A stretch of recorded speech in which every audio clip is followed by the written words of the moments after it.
start, frankly. Yeah, we'll just turn off reactive right now because Discord does not want to launch anymore. I don't know why. I just started my PC and like it's not launching anymore. God knows why. How can I at least, interact with you? Ah, yes, chat's captured this time around. Perfect, despite me being a bit of a dork and messing all up earlier. This time around it works. Good. Fine.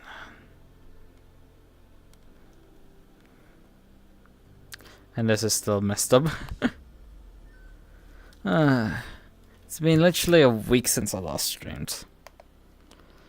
Yeah, I want to do more regular streams, but like, man, I think I'm Discord. Is Discord working for you? Or is it just, I'm getting unlucky and like it's just refusing to launch, or is Discord like genuinely down right now? Because if that's the case, that's gotta be a bit of an issue. What was that then? Yeah, right, Sudo.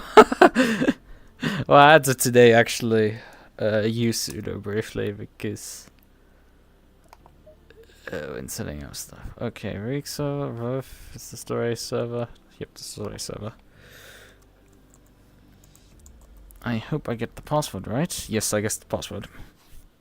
Because they changed the server address every time. Oh, I guess we're getting rain here. Wow, and a lot of rain. Like it's heavy rain coming down. Alright then. Okay, aggressive presets. Let's just. I don't know. It doesn't matter. Like I just need some mileage on the tires. That's all that matters at that point.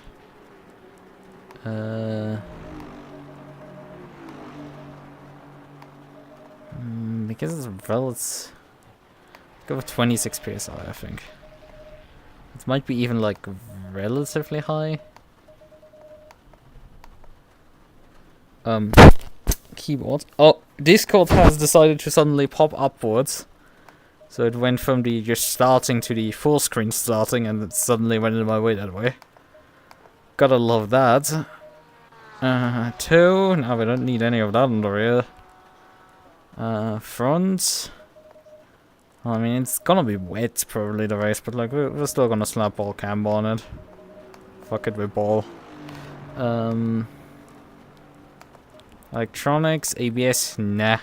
Well, one ABS we want. Not more, not less. Brake bias, slap that, maximum rearwards, which isn't much. Steering wheel, we want some of that turning. Min-max the suspension while we're at it. 3 minutes now remaining. I need to get out there. We want any laps. Rear wing, we still don't need that. That's so some sort of action. Some sort of optional accessory that they install on these cars. And there it is. Worked for me. I guess I'm just getting unlucky here. Oh yeah, right, I don't know why my mapping for the windscreen wiper isn't working. I had this like a few weeks ago on NVTrack. But for some reason my windscreen wiper mapping isn't working. I guess we'll just switch it on manually.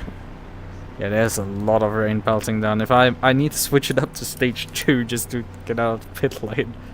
That's already bad. Like, it hasn't gone flooded, but like, if there weren't a good 20 people moving water around the track, it probably would have gone flooded already.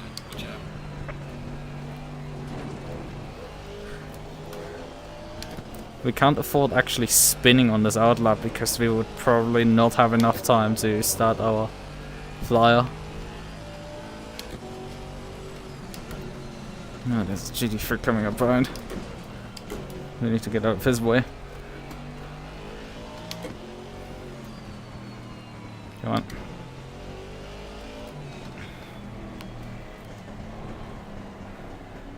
Next car is 30 seconds behind. Good, that's enough breathing room for me.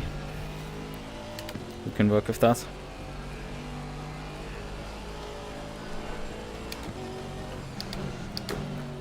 Thing is, last time we had rain,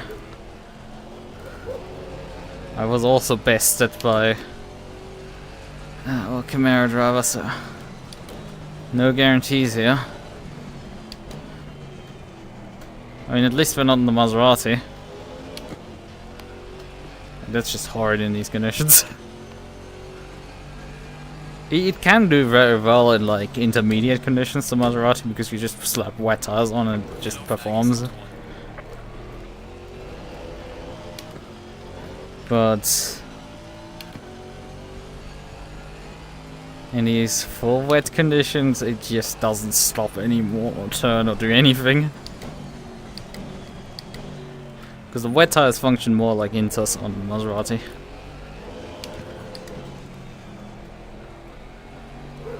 Yeah, my tire pressures are a bit low. It's very wet out here.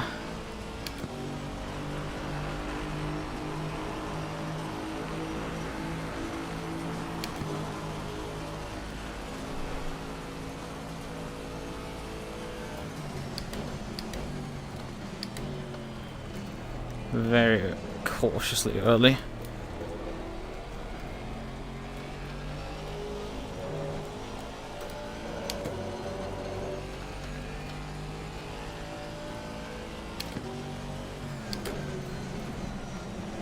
Oh god, that's a bit deep. That's a bit deep.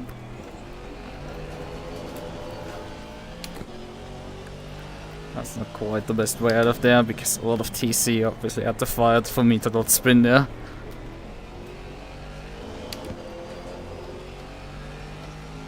Traction control does cost you a lot of acceleration in these conditions. Yeah, we're about 2 psi low.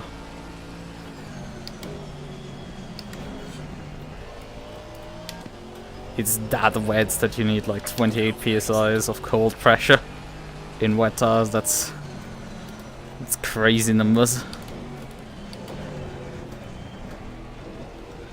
Yeah, for now 2 minutes 30 of overtime, that's still fine. We're gonna be back there in no time.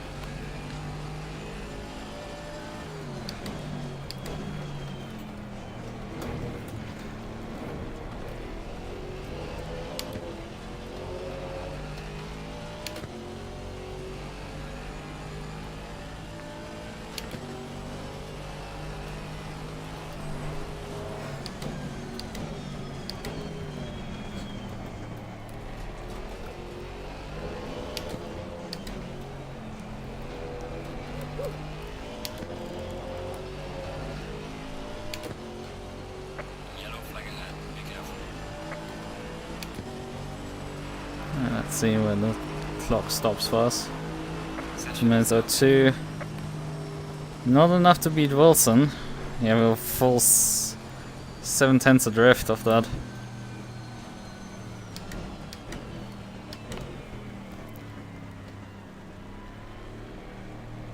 There's Chuprof, who didn't put a lap in an Alpine, so that's interesting. Johnston also on pole position, which in GT4, so that's a bit of a change. I have to see what we're gonna do here.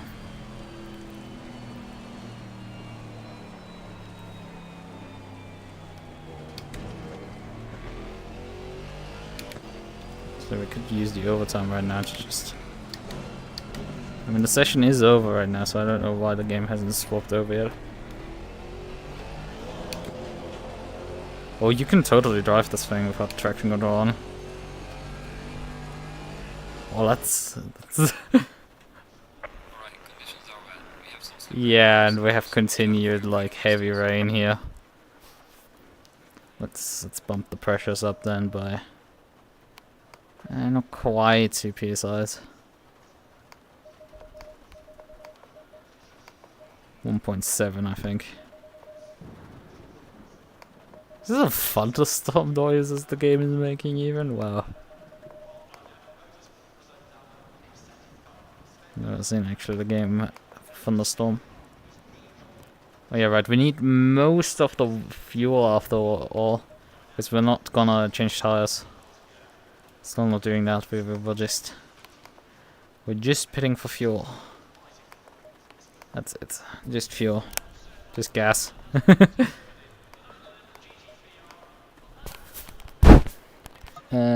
Where's... Okay, I didn't notice what fuel consumption I had. Well, that's a bit of an issue in calculating how much fuel you actually need. And there will be time loss if I, you know, underfuel the thing too much. We're gonna just grab the YouTube stream briefly and rewind it. Well, I have only one valid lap, so I don't really know how good the number is in that singular lap.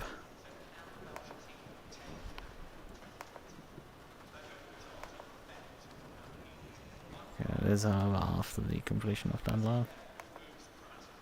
2.42 it says, I think, if I read that correctly. So if I then go in and goes, what can I, yeah, we have 60 minutes divided by about 2 minutes. It's 30 laps, let's go with this for 32 times 2.5 liters a lap. It's about 80 liters.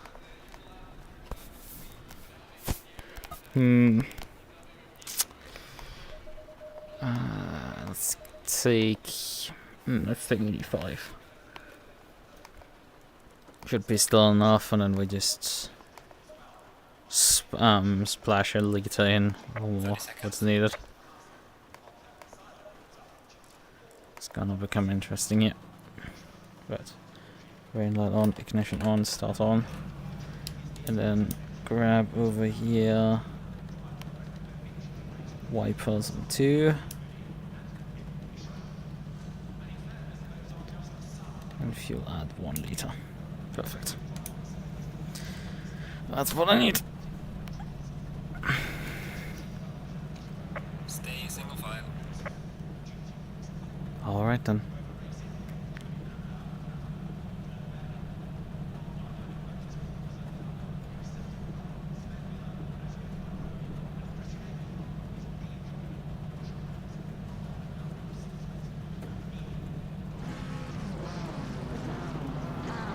Trying to radiate calmness, but I'm pretty sure my heart rate is pretty deep into the triple digits.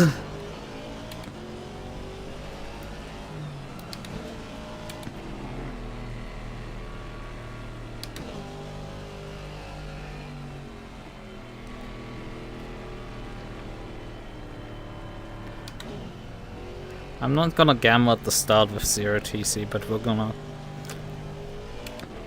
likely gonna try that. I think it's doable on 0 TC. It's, yeah, especially after that moment. Man, I nearly lost the car in a very similar way how that one VTuber. I've been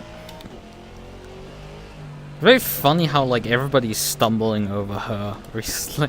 It's like the Twitch algorithm suddenly decided to put her into the recommended section of us, and then we're suddenly like, huh, you know, looks like a VTuber and looks like to be playing ACC. Let's check that out, and it's like, yeah, someone is playing ACC. Guess the algorithm does know what we want.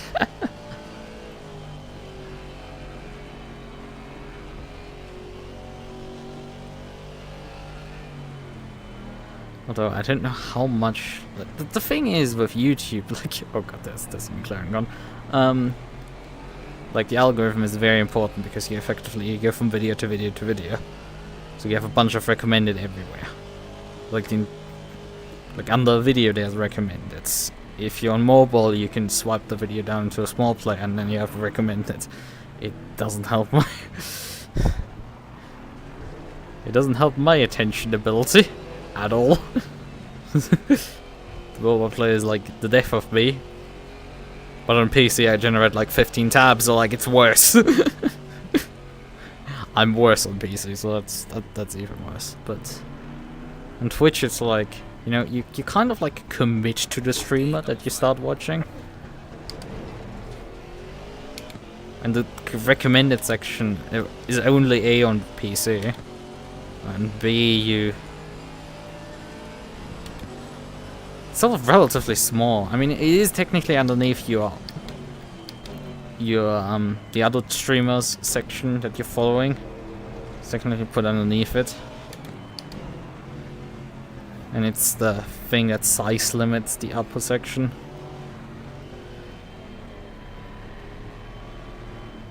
So that's interesting. God, we don't see anything. As I said before, we are borderlining on flooded here, the circuit. I drive in VR.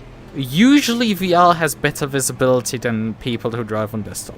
I've heard people many times complain about like how bad the visibility, and like, what are you on about? It's not that bad. And I'm like, when I see their footage, it's like, yeah, this is pretty bad. But like for me, it wasn't too bad. And it's like, yeah, I don't see shit.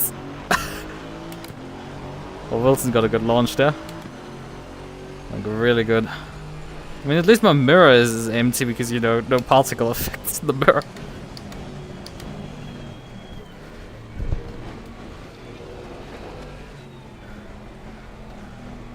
Oh god, where are cars? I'm pretty sure there are cars in front of me. I can see the beam, but like not much further. There's cars off. We're past Wilson.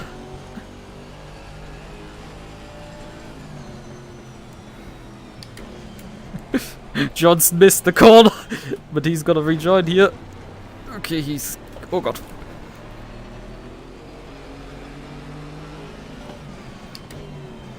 Jesus Christ. This is a horror movie. I'm playing Silent Hill here.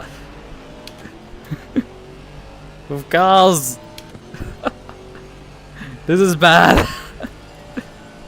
I'm suddenly some visibility. What I mean, usually like when you're playing on in VR, like you get about this visibility in like a packed field, because it's just, it doesn't generate that much water. You can see through the water a bit easier because it doesn't generate that many particles. The particle effects on low, so like that's part of the reason probably. Oh boy, we have spun car there. Sitting on the apex.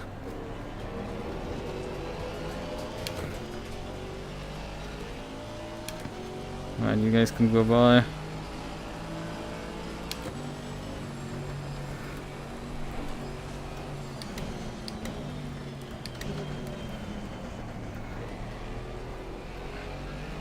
Come on, dudes, figure out how to drive a corner, please.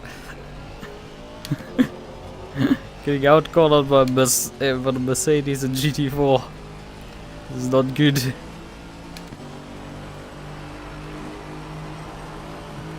the Porsche by.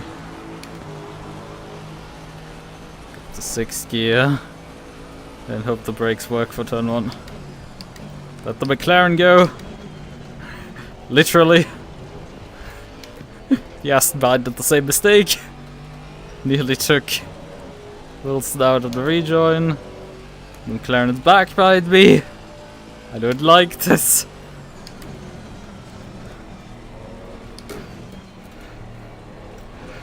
You know, I'm keeping up with the Porsche in front of me, which is like pretty embarrassing for the Porsche. Like, come on, dude. You're driving like the car for these conditions. And you're not able to gap the GT4.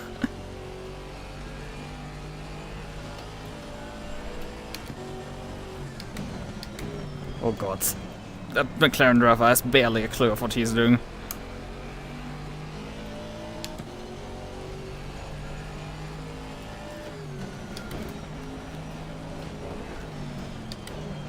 And there goes Stink Cord. Man, how far are you back that you reply now about complaining about Discord?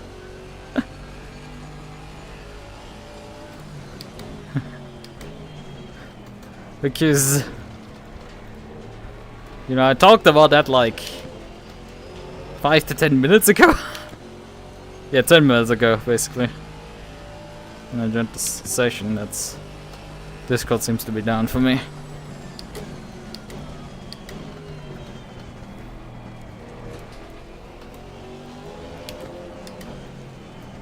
And there goes Wilson.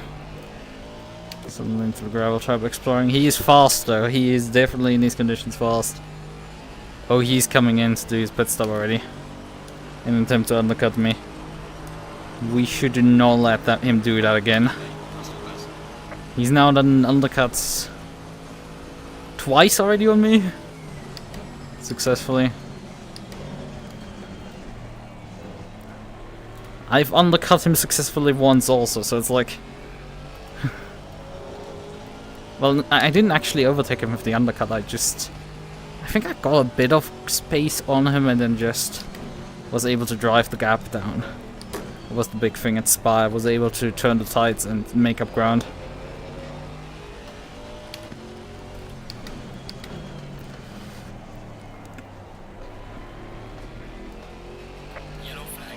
Yeah, these GT3s are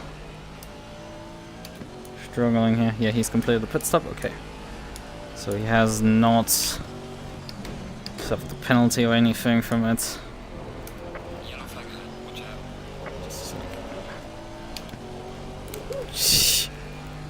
Okay, the beamer's off there again. Fuck. Like, these GT3 drivers are seriously struggling to just get around the circuit at this point. But it is very wet, I can definitely assure you that.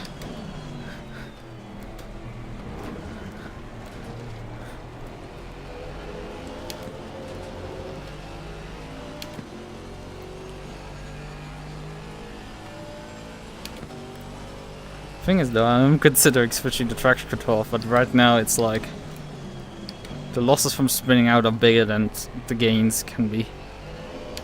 I'm still in control of this, vaguely, but we need to come in now.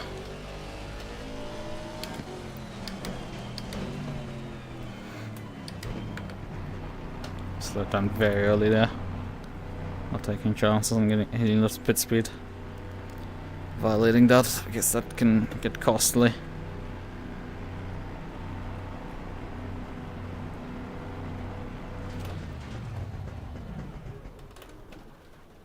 Okay, please be aligned. Ah, for fucking sake, stop teleporting me back. Come on, fuel.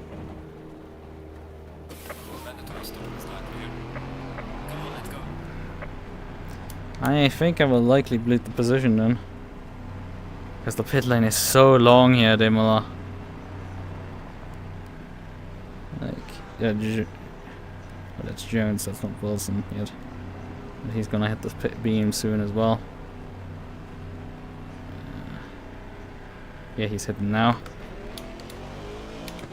There he goes. What did I say? He fucking undercut me again.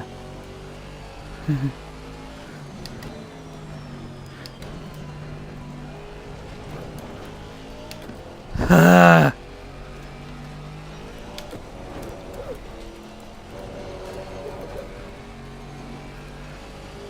wanted to turn the TC off, but like after that moment, I probably did it.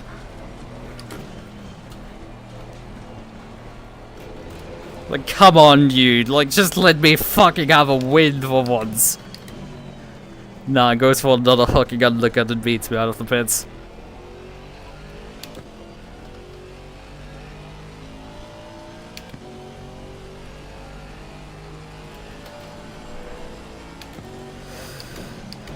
I need to focus now.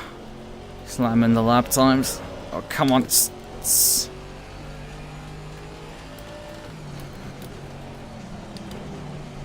Fuck off. Please turn, please turn. I'm losing ground already on him. That was track limits? Game, are you drunk? Was in bounds.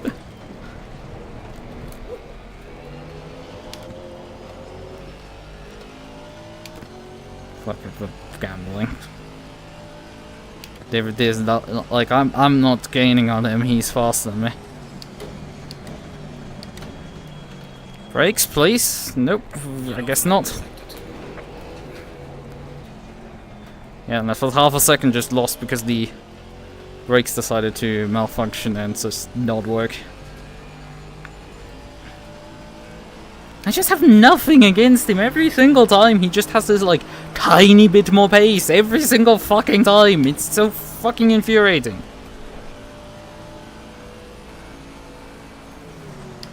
There's nothing I can do against him. Well, except I was half a second faster for turn 1 there. And then lost everything out of the corner. So that's fun. Literally everything, I'm even slower now. Huh? What the fuck? Like, I wasn't even slow out of the exit there. As fast as you can carry the car. This guy just has min-maxed the fucking track already.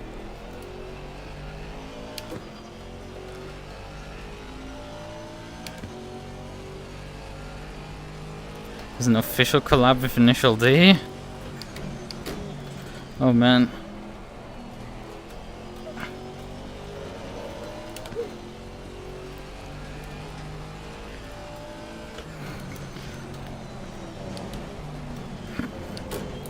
When more people seemingly are doing...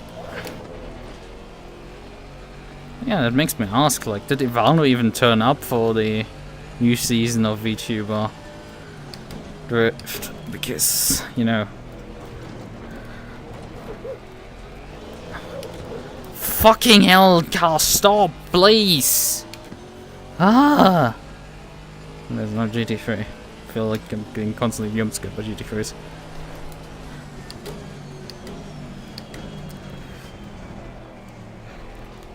Because Psycho won that one. First round. Fucking... Can you just plant? He's getting away, for fuck's sakes. Like, come on. Come on! For fuck's sakes, this was mine. And you just keep stealing my fucking wins. For fucking sakes. In a fucking Camaro of all things. Yeah, I just have nothing. He just has so much more pace. His car's so much more grip than mine. What fucking damn it. Like, literally nowhere time to be gained on him. Come on, stop oversteering like crazy. Every single time I get a minute amount of oversteer, he just escapes for another 3 kilometers. Oh, come on, please, plant already.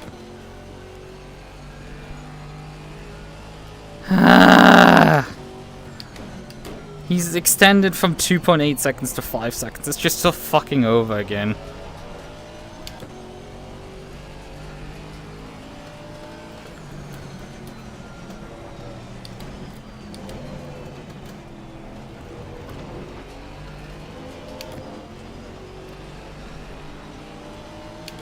Oh, come on, I don't turn up for these races to just lose again. Oh, that's a bit much cut.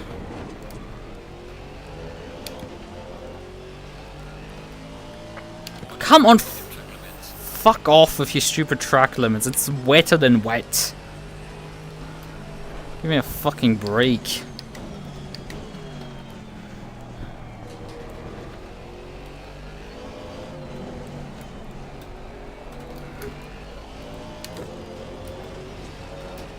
Just keep losing ground on him by masses.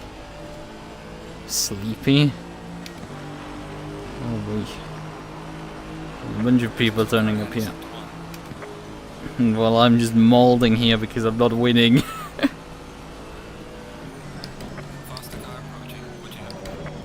Oh, brakes! What the hell was that?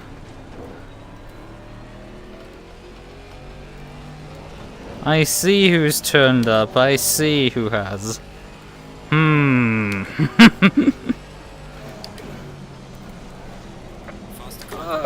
on. Oh yeah, we're just losing here badly against the Camaro. Once again. I was guessing that was probably you. I wasn't sure. I wasn't sure.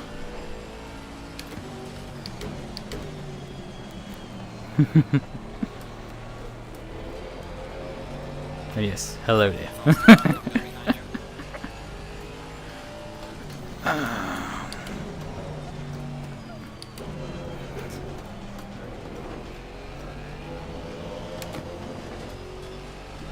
And we're losing badly.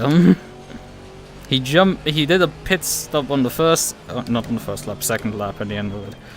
And just left me in the dust after that. And I keep cutting this corner a bit much. I guess no GT4.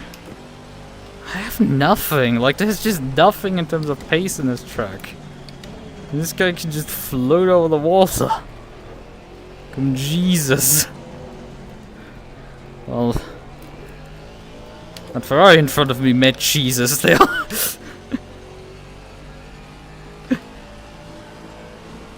I don't quite remember what you were phrasing again.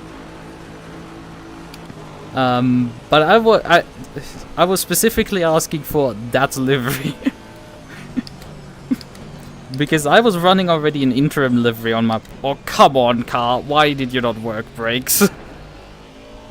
But yeah, I was already running an interim livery on my Porsche because I want to make a specific design. I have already... I've modeled a character in V-Roid because... I can't draw really well and like... But I can 3D model, so... I technically modeled the character entirely in V-Roid already. I would need to throw it through Blender and change a few more things on it to make it look a bit better, but like I've just not really touched it. I mean, I haven't streamed in a week also, so...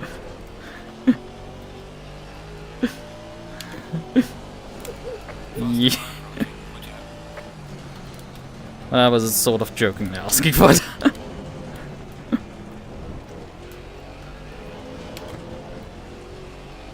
I was gonna ask write Gib livery, but like you probably don't get the Gib setups meme, so I'm just gonna tap into that one. Oh god, that assness!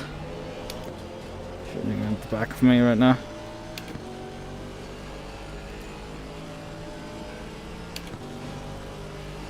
I mean, it wouldn't be the first time having other VTubers on my car. I ran last season a Pomo and a Dokibird NSX livery.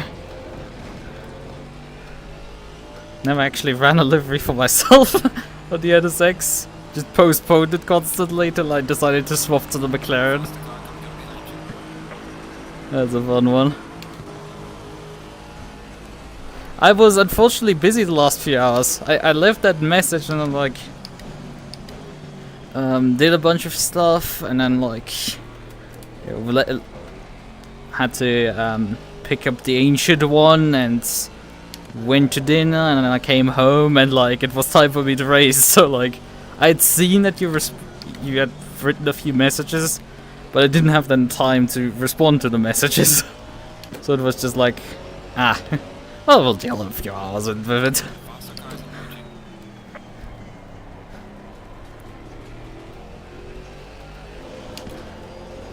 I mean, minimum response time with me is usually like an hour. And when it gets to a week, then I've probably like, I've read it and probably just forgotten about it again. Forgotten to respond. And it's just like, yeah, I've been thinking a week about that. I need to respond to this. Sorry, I'm really terrible to work with.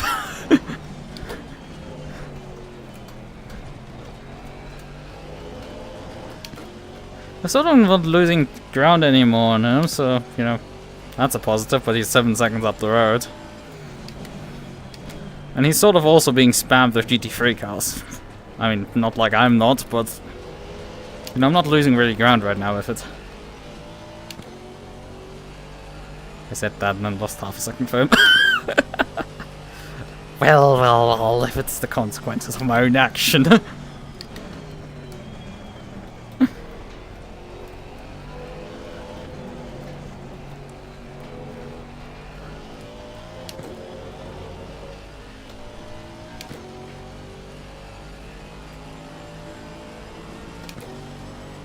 How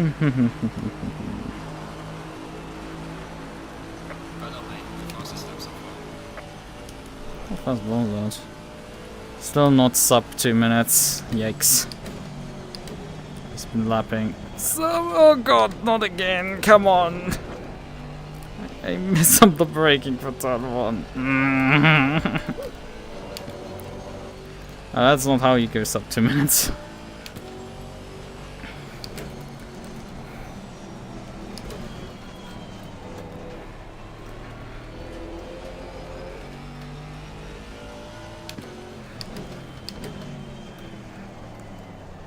I think as soon as traffic lets off, he's probably gonna just leave me in the dust for good. He has lost a bit of ground with him.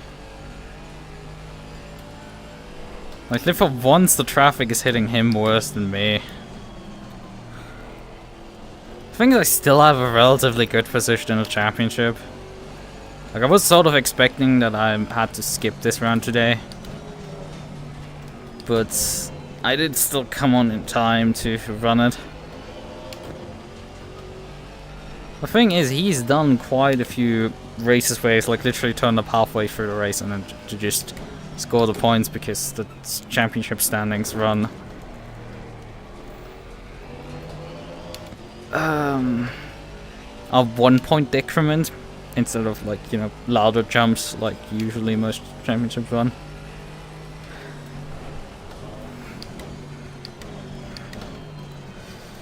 So a win is not more worth it than, you know, finishing second. Like, if your opponent finishes second and you win, compared to you finishing second and he finishes third, it's the same, basically. So, yeah, I gained about a second and we finally got to sub 2 minutes. Yeah, when you're not constantly raging, you can actually kind of focus and actually do reasonable lap times. And still miss turn 1. Worse than last lap. The freaking irony.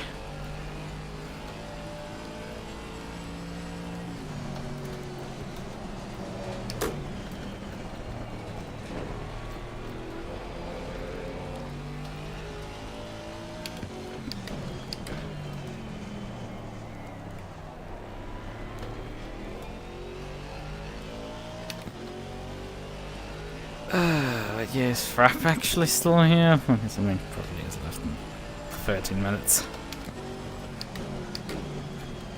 I did see you mention wanting to turn a ThinkPad into a Hackintosh, and I'm just like, I have no clue.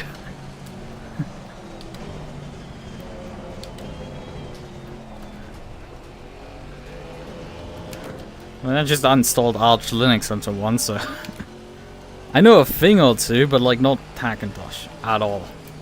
I've also like no interest whatsoever in Hackintosh. I mean, hasn't Apple basically cut support for those the Intel-based Macs at this point, more or less?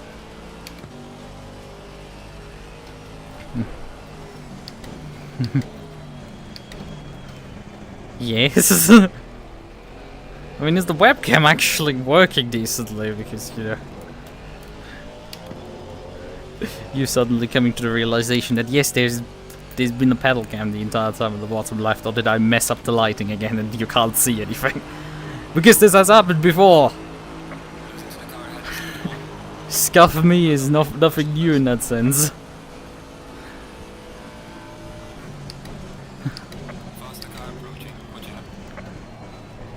Unstoppable, I actually made the corner for once.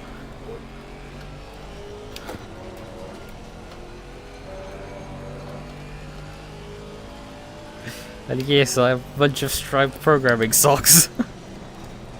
And a few more that aren't.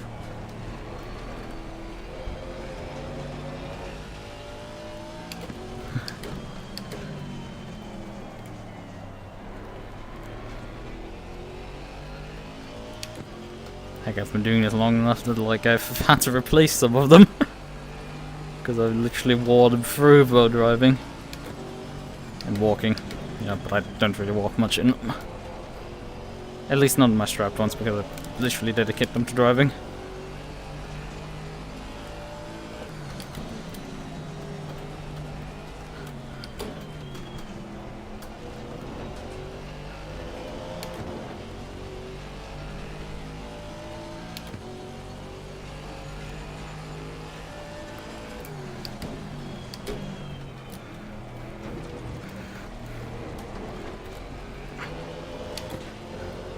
From all the spray, you barely see the curb. We're sort of making inroads right now. Let's see. Is it just me finally figuring out the conditions, or is it him just having a slump? Well, this is me having a massive mistake in the final corner and dropping all my time. But he didn't gain much from that. He gained a 10th, but I lost like half a second there. If that's single mistake. So he isn't really running away right now. But he's a seasoned driver.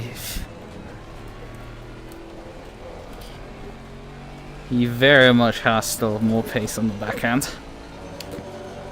There was a lot of oversteer there.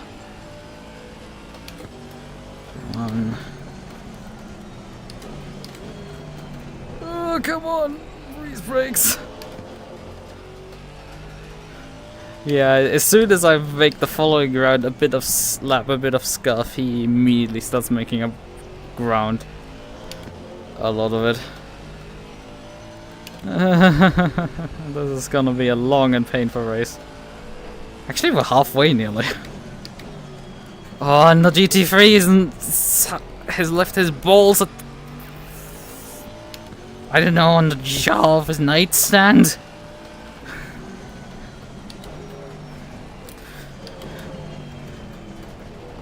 Like, goes alongside but doesn't complete the move, like... Name me more, like, more annoying duo.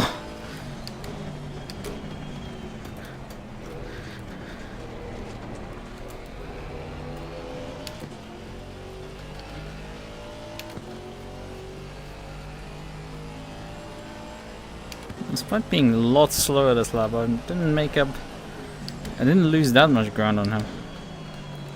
Although I'm flying off the circuit like the fucking McLaren in front of me. Because apparently the game has suddenly decided that it didn't want to give us grip. It's that corner, I now have to deal with the McLaren as well again. Wait, what? Ah, it's a GT3 in the pits. I was like, huh, why is my gap shooting down? And it's like, oh, there's a GT3 in the pit lane. Never mind.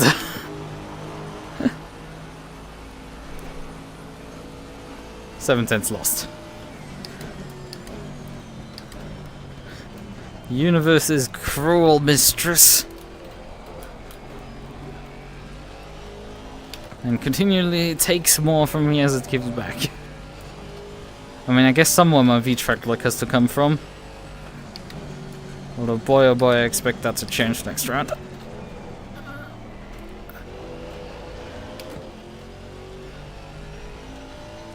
Mr. Denak, who is like, no, I'm not try-harding, proceeds to do practice for the next round like 3 days after the... well, actually 2 days. After the previous round. Already lapping so fast that no one actually thinks they can beat that. I mean, I don't have a reference point right now of Barcelona times. I haven't actually practiced for the round yet. Yeah. Hello, Carl. I booked a appointment with turning 2 weeks ago. Could you kindly turn?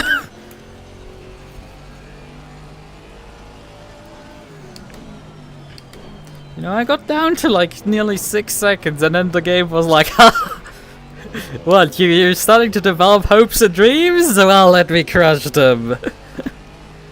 And without 9. Oh, this is... oh, fuck. GT3 deciding that it wants to go side by side. Oh, it's Hanak. Well, we had run-ins last time. He's joining me on pit skill. when I make my livery.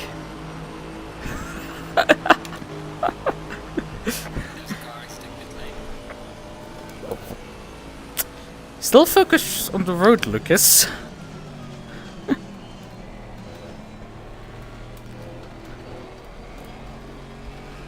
I assume this is a more general question of me running on pit skill. Probably at some point. Funny thing is, I have run with pit skill before, when they were still running their service on SGP. Or simracing.gp. Funny.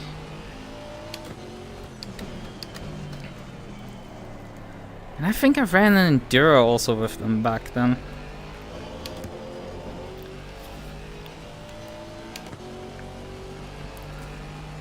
I think we fielded the 991-2 Porsche. Like 72 Americans. Okay. One of them I ran it later on again. Another event. This was 12 hours of Bathurst in Trackalicious with that guy. After the team had missed the entire season of endurance events, we ran the last one and like we did reasonable well. Like he actually trimmed a really good Porsche setup onto the car and was quite fun to drive, especially when like we had twice intermittent rain, once at the end of the race there. And because it's a Porsche, you can just plant it. Like, what do you mean I'm on dry tires? Like, it's raining. I don't give a frick, I can just drive out of the corners and it still works. Because the Porsche doesn't care. Yeah, it was mainly just... You know, when I get to it. When I get around to it. It's on the list of my things that I've procrastinated doing. Like delivery. Doing my assignments, or working on my my sim hub replacement. Because my entire overlay is sim hub right now. Furthering the cause of going to Linux for my sim racing stuff. Faster car coming up behind you. Normal people procrastinate by this meme. Some people procrastinate by scrolling social media. Some clean their rooms, some do assignments due in months. Well, I adopt orphan AOL packages. Or buy a ThinkPad and like set up Arch Linux. Without a desktop environment, with Hyperland as the window manager. Complete manual config, everything. Well, granted, I copied the config from my previous laptop. Made the process a bit quicker.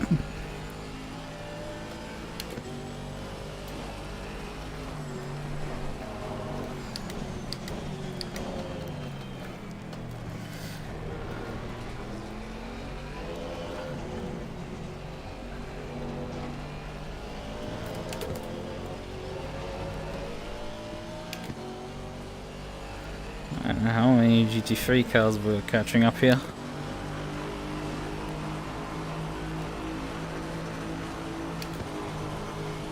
Every single lap we seem to unlap ourselves from one more. And not just unlap, I mean overtake one more. It's actually for position.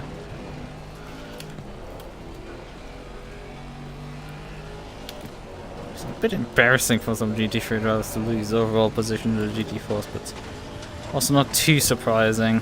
It's only a 1 hour race, you have one big accident, and well, that's you behind the GT4s.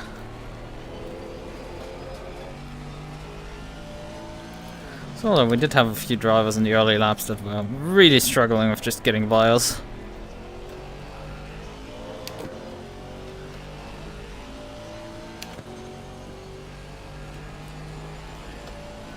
You have a Porsche, one of those Porsches behind me now, 7 seconds.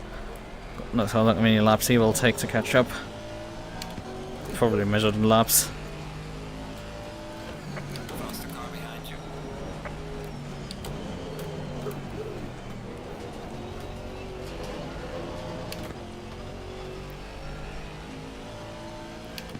Imola has been at times not kind to me. Definitely had my fair share of good races here, but I've also had my fair share of bad races. Last season of V-Track is one of those examples. But also, like, I mean, I put, because I didn't have time to make a thumbnail, because I slapped one of the images I had lying around of me driving the KTM back in 2021, I think that was.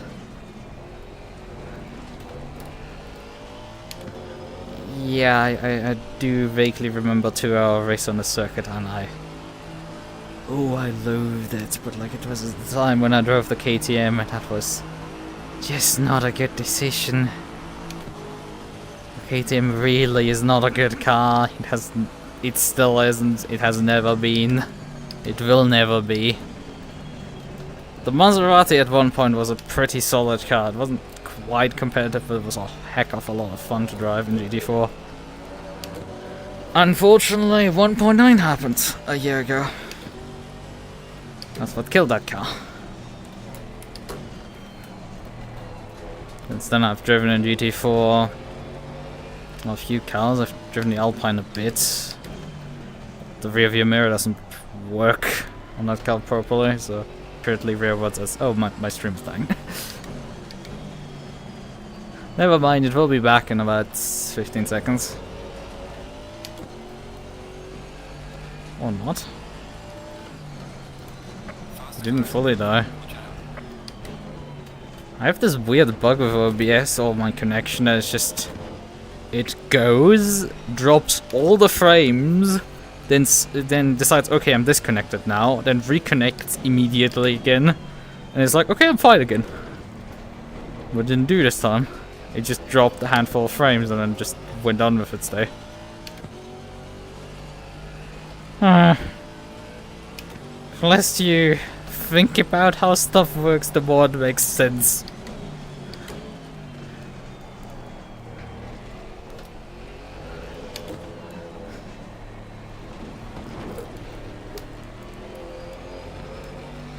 Computer engineers are just tech priests. Change my mind.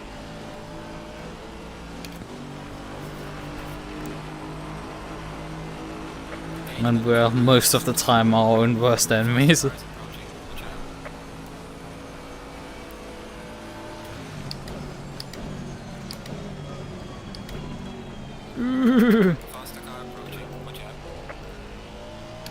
Brakes were not particularly cooperative on this occasion. I see that I don't see.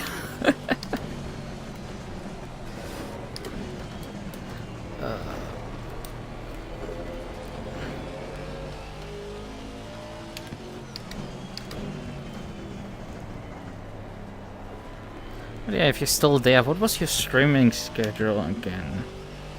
I know you stream on Sundays. Was it Saturdays? No, you stream.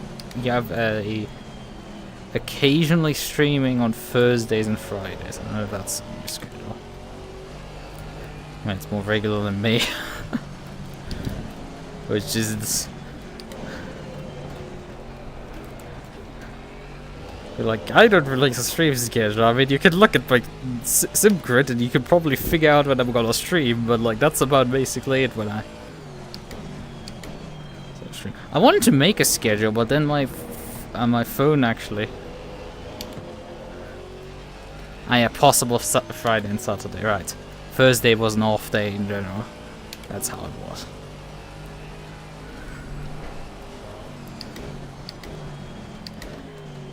Yeah, I did want to make actually a fancy schedule because I wanted to stream more Metro. I wanted to start playing because there's a new Metro game supposedly releasing this year. Who knows? It gets delayed. A VR retro game, which is like not retro, Metro. It's like, yes, please. That is the I mean, Half-Life Alyx gives off already quite a bit of Metro vibes. So I need to also finally beat the challenge run that I've set myself for that one. I started doing that like over a year ago, but like I've just been not doing it regularly enough. It also takes a bit of the fun out of it because I can more or less preempt most of the encounters, and that makes a bit less fun because you can cheese them a lot of times.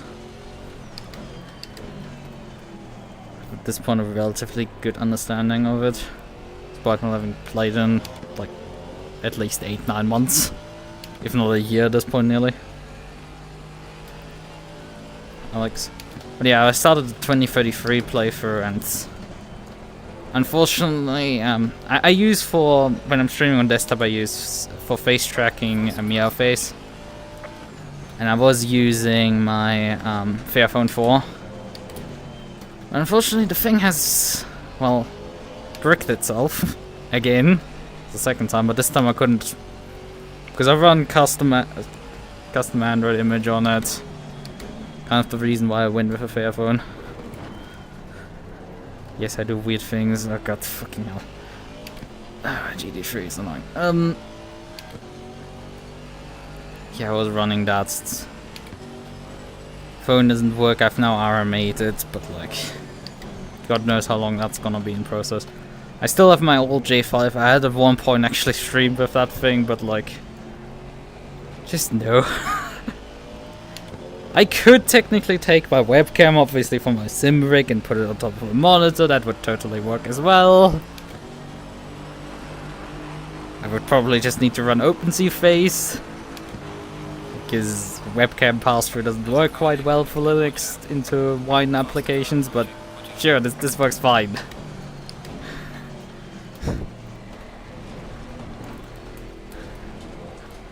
I would have to do the tracking for OpenCFace and then pass the OpenCFace tracking into VNN, which works fine.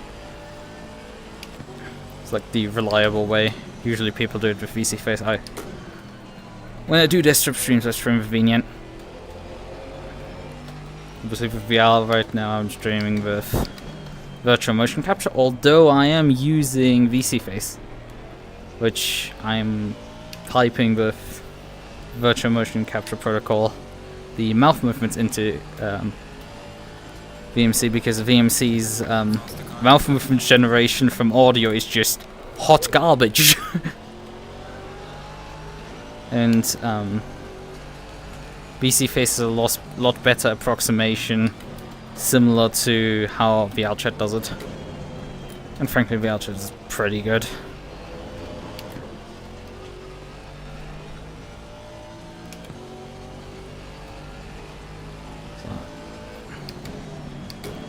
But yeah, I was planning on making such a schedule, then suddenly my phone bricked itself, so like I just ended up... That's also a digit.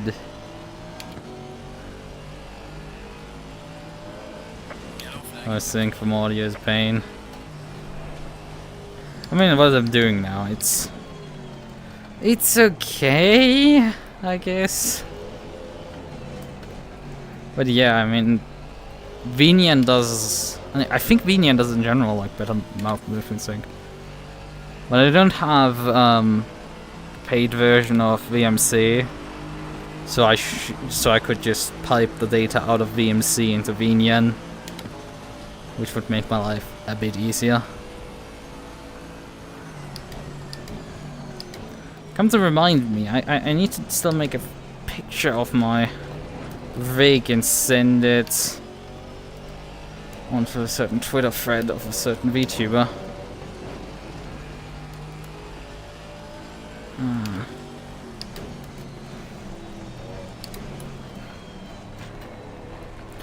Because I've classically procrastinated this again, the deadline is tomorrow, so it's like, should definitely deal with that. Problem is I can't use my phone because the camera on my old J5 is just busted. I can use the selfie camera, it's halfway works, but like... You know, I could take a fucking picture of my 3DS and it probably looks better.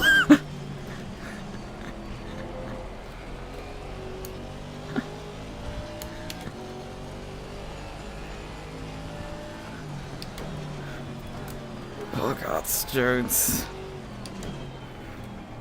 Just need to look at the deadline again, specified in tweet if I have time tomorrow afternoon to do it.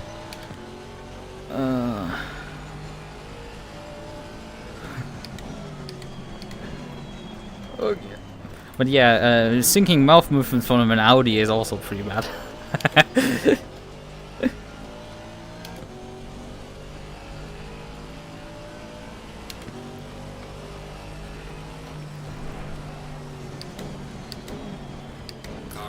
Do I need to help you, Porsche driver?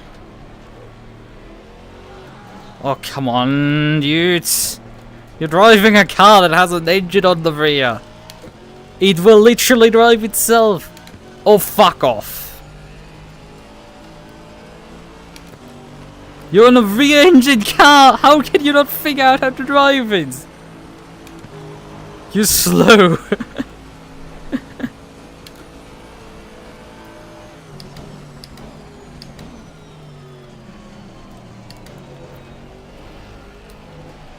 This is the pain of doing GT4. Like it is one of the sweatiest classes you can sign up for.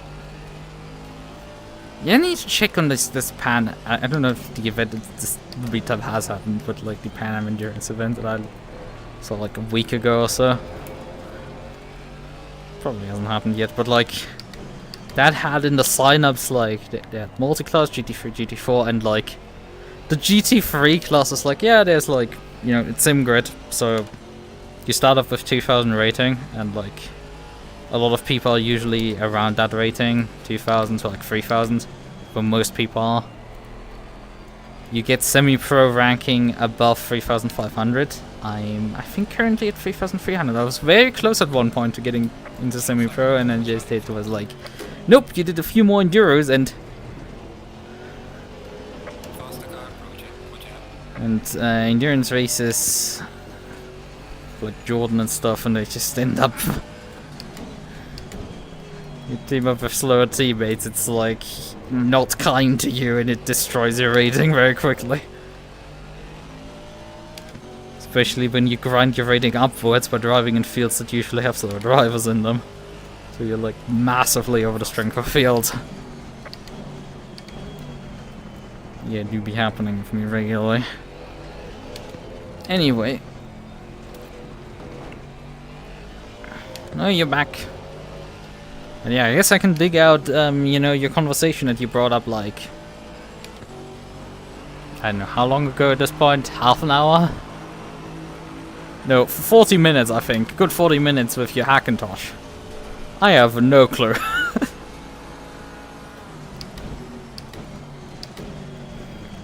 You know, there's running Linux, and there's making a Hackintosh.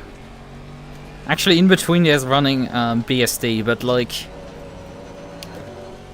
just there's layers of pain, and they're just it's like trying to do a Hackintosh. It's just the seventh circle of hell.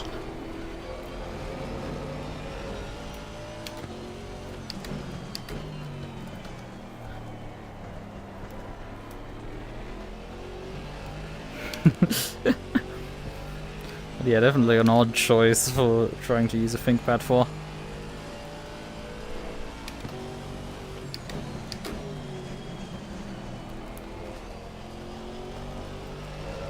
Still need to copy my...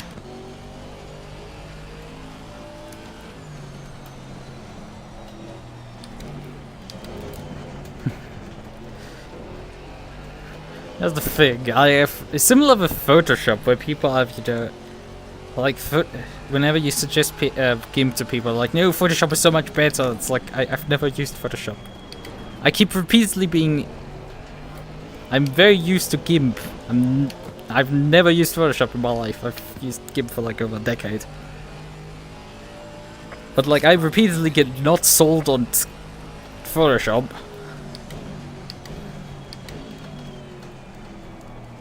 And they demand from me that I have sympathy with them, but like... You cannot sympathize with my position of like, I can utterly not understand where you're coming from.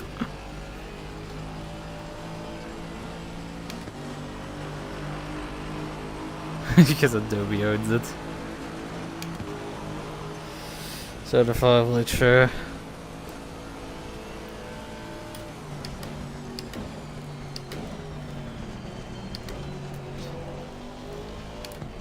Yeah, similarly, I've never used like a Mac or like I've had actually contact with an iPhone at some point in my life. It wasn't mine. It was the ancient one's work phone. so go figure. I've had a bit of experience with Apple devices in that sense, but like they exist, I guess. I mean, it's a phone. Frankly, the normie for the most part can't even tell they're different devices. Well, they can tell because the settings are slightly layouted differently, and like they get lost as soon as they can confronted with like, you know, with a settings menu or anything. Hello. The night of the spinning Porsche, I see. But yeah, we're not winning this. We're 11 seconds down.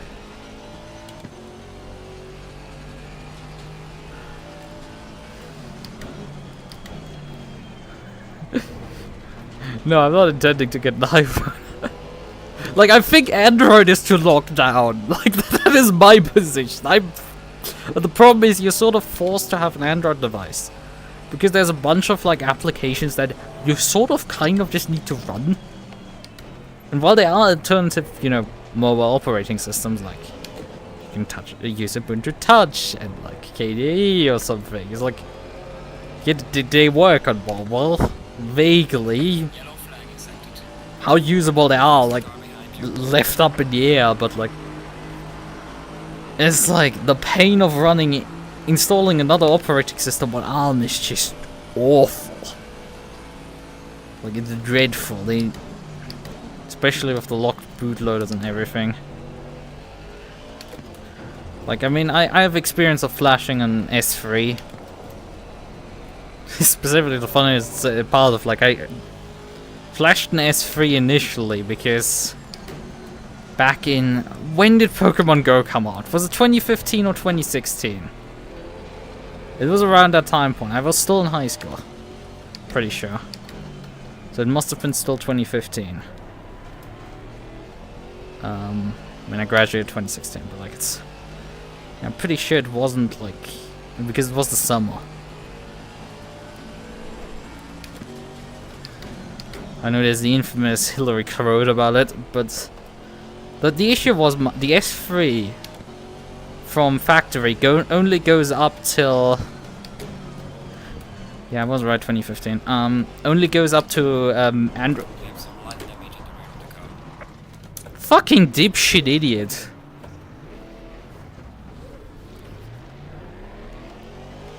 Like, fucking hell. I mean, I'm not winning or like losing at all, but like it's just still fucking frustrating because like how stupid this guy is and driving me over.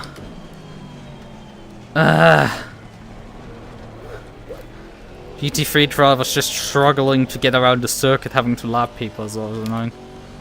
But yeah, the issue was I had an S3. S3 only goes up to Android version 4.3. Pokemon Go required, at least at that time, probably now higher requirements. Android version 4.4, so I flashed something that was published as like an S4 ROM for, well, an S3. Flashed that onto it. Used that for a bit before I flashed Lineage onto it. These days Lineage doesn't support the S3 anymore, but like I was running version 7 on it till about 2019. Bought my J5 for like 80 bucks literally.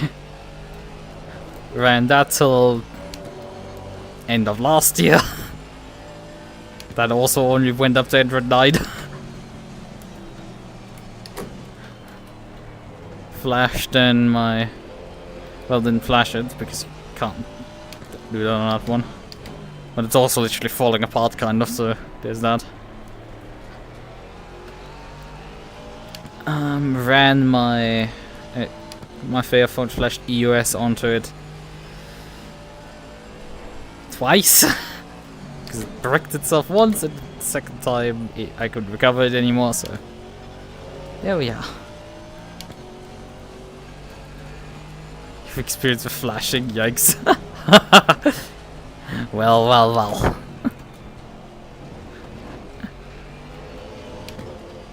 Remember when CyanogenMod was still a thing? I got just into it when it died. I know the name, but oh god, I'm missing the chicane. I know the name, but like, you know. Well, that's not great. That's actually Johnson's. No clue. But yeah, I remember CyanogenMod being a thing. And there's that McLaren again. Oh, Johnson has a drive-through, so like that makes it a bit easier on me, considering I'm also now on 3 haircuts. But yeah, CyanogenMod was a thing.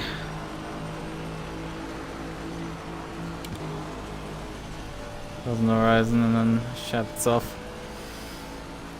Yeah.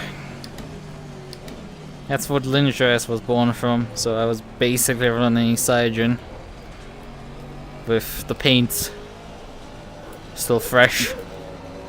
The repaint still fresh. So that's what I ran. I mean, EOS is basically based off Lineage, so I'm back to Lineage effective. Well, was. Pet the fluff.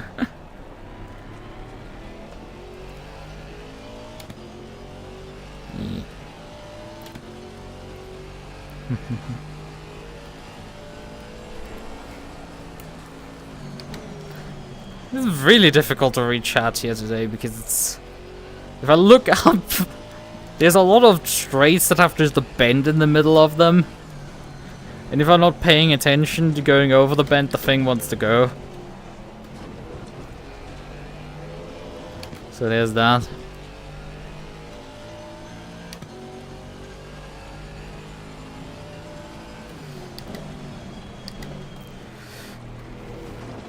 But yeah, custom Android ROMs is pretty dead at this point.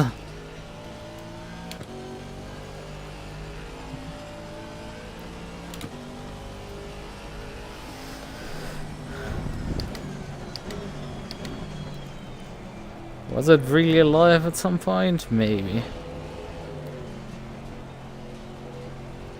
Google Pixel with flash graphing OS on just a spite.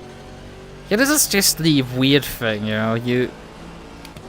Like Google Pixel is obviously a great option for, you know, you want to get out of Google. You want to have access to custom ROMs so you can escape Google being inside your operating system and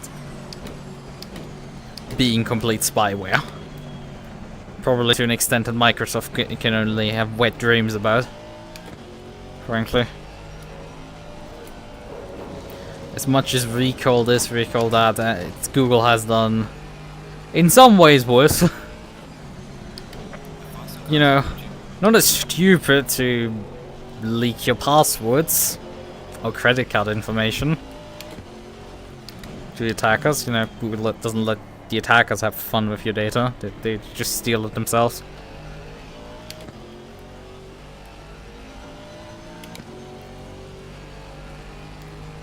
Probably one of the funnier ones is that, like, it gave me once an email for, like, something like, oh, this is locations where you had been, and it's like, and you can disable it with this feature, and I'm like, I look at it, it's like the feature had been off, but they still locked some locations for me, and I'm like, ha! Guys, that's not good.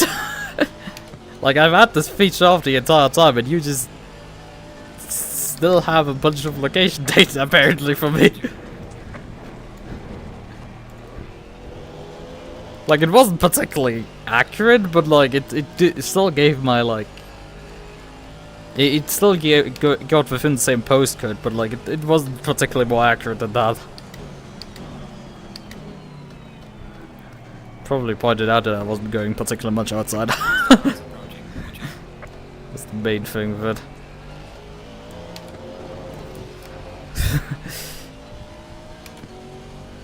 30 seconds, well 20 seconds actually, man. Like still, man, like with just L's on this hard.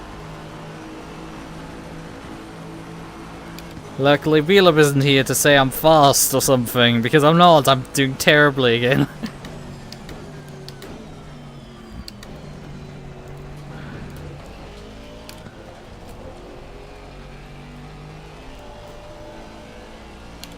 There's no one better at taking L's than me. Well, I'm not particularly good at taking L's. I get very angry.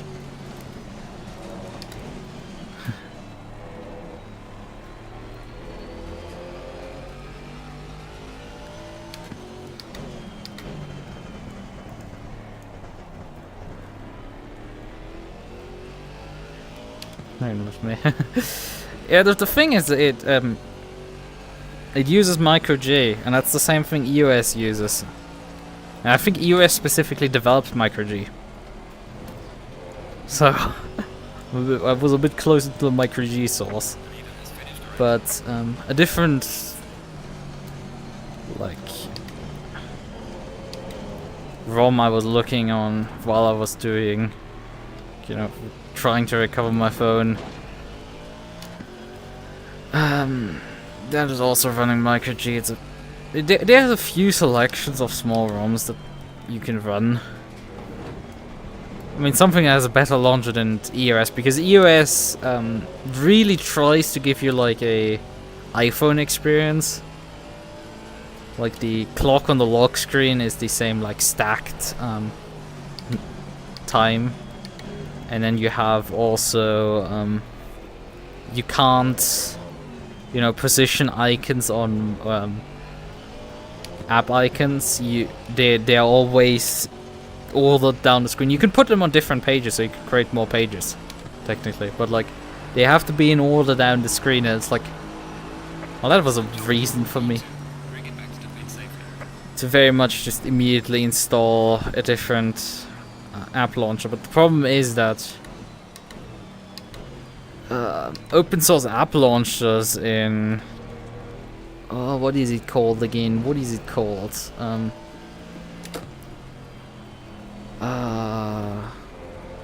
F-Droid. That's the store. In F-Droid are few and far between. There's a bunch of these like minimalist launchers, and it's like, no, I don't want you. You're terrible. Stop immediately.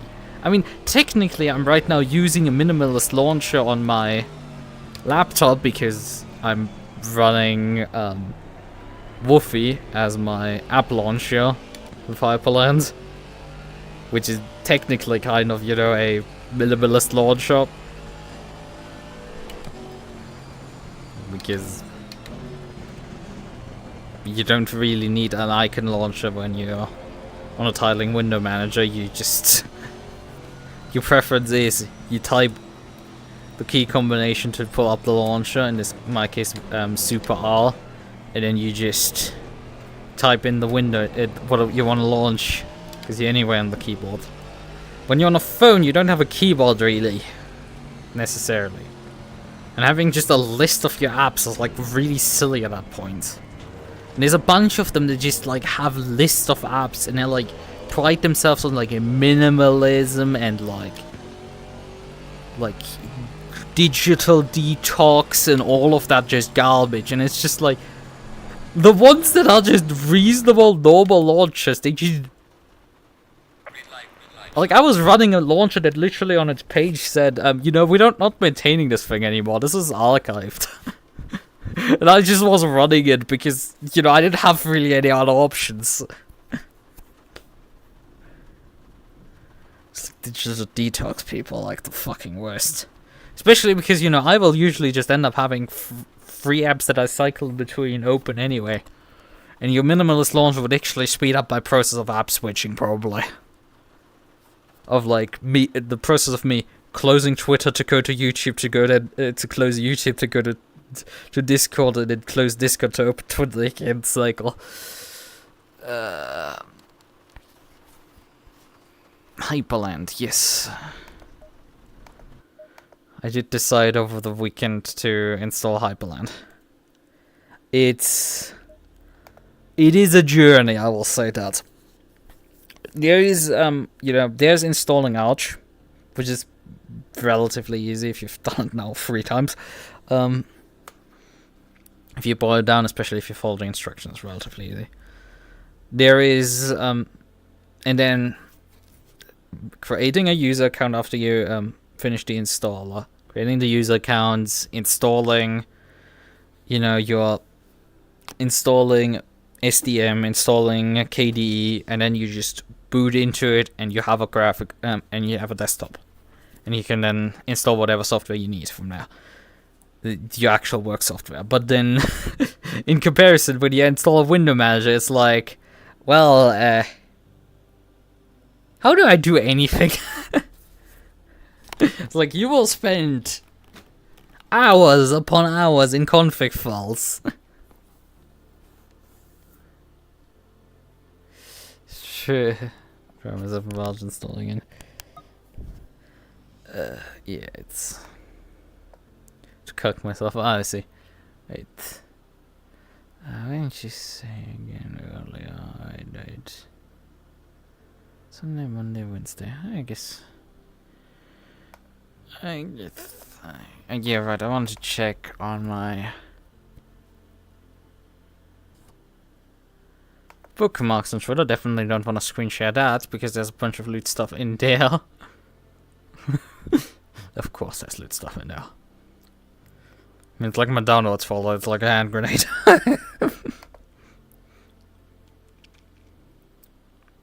I still need to, off my old laptop, I still need to dump the files for... I did this morning, dump a bunch of files to move over to the ThinkPad. I forgot to move the files for Thunderbird. I did copy my entire browser data, which is especially funny because I copied most of the dot files in and had forgotten to copy Firefox because it took long when I copied it onto the USB stick.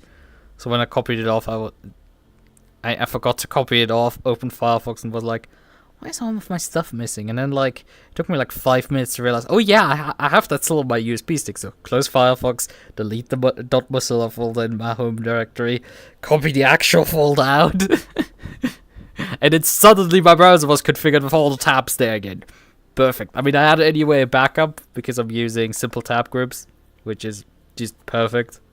Simple tab groups is just awesome. Anybody who has way too many tabs to take care of should very much consider just, install. I mean, the problem is it's running.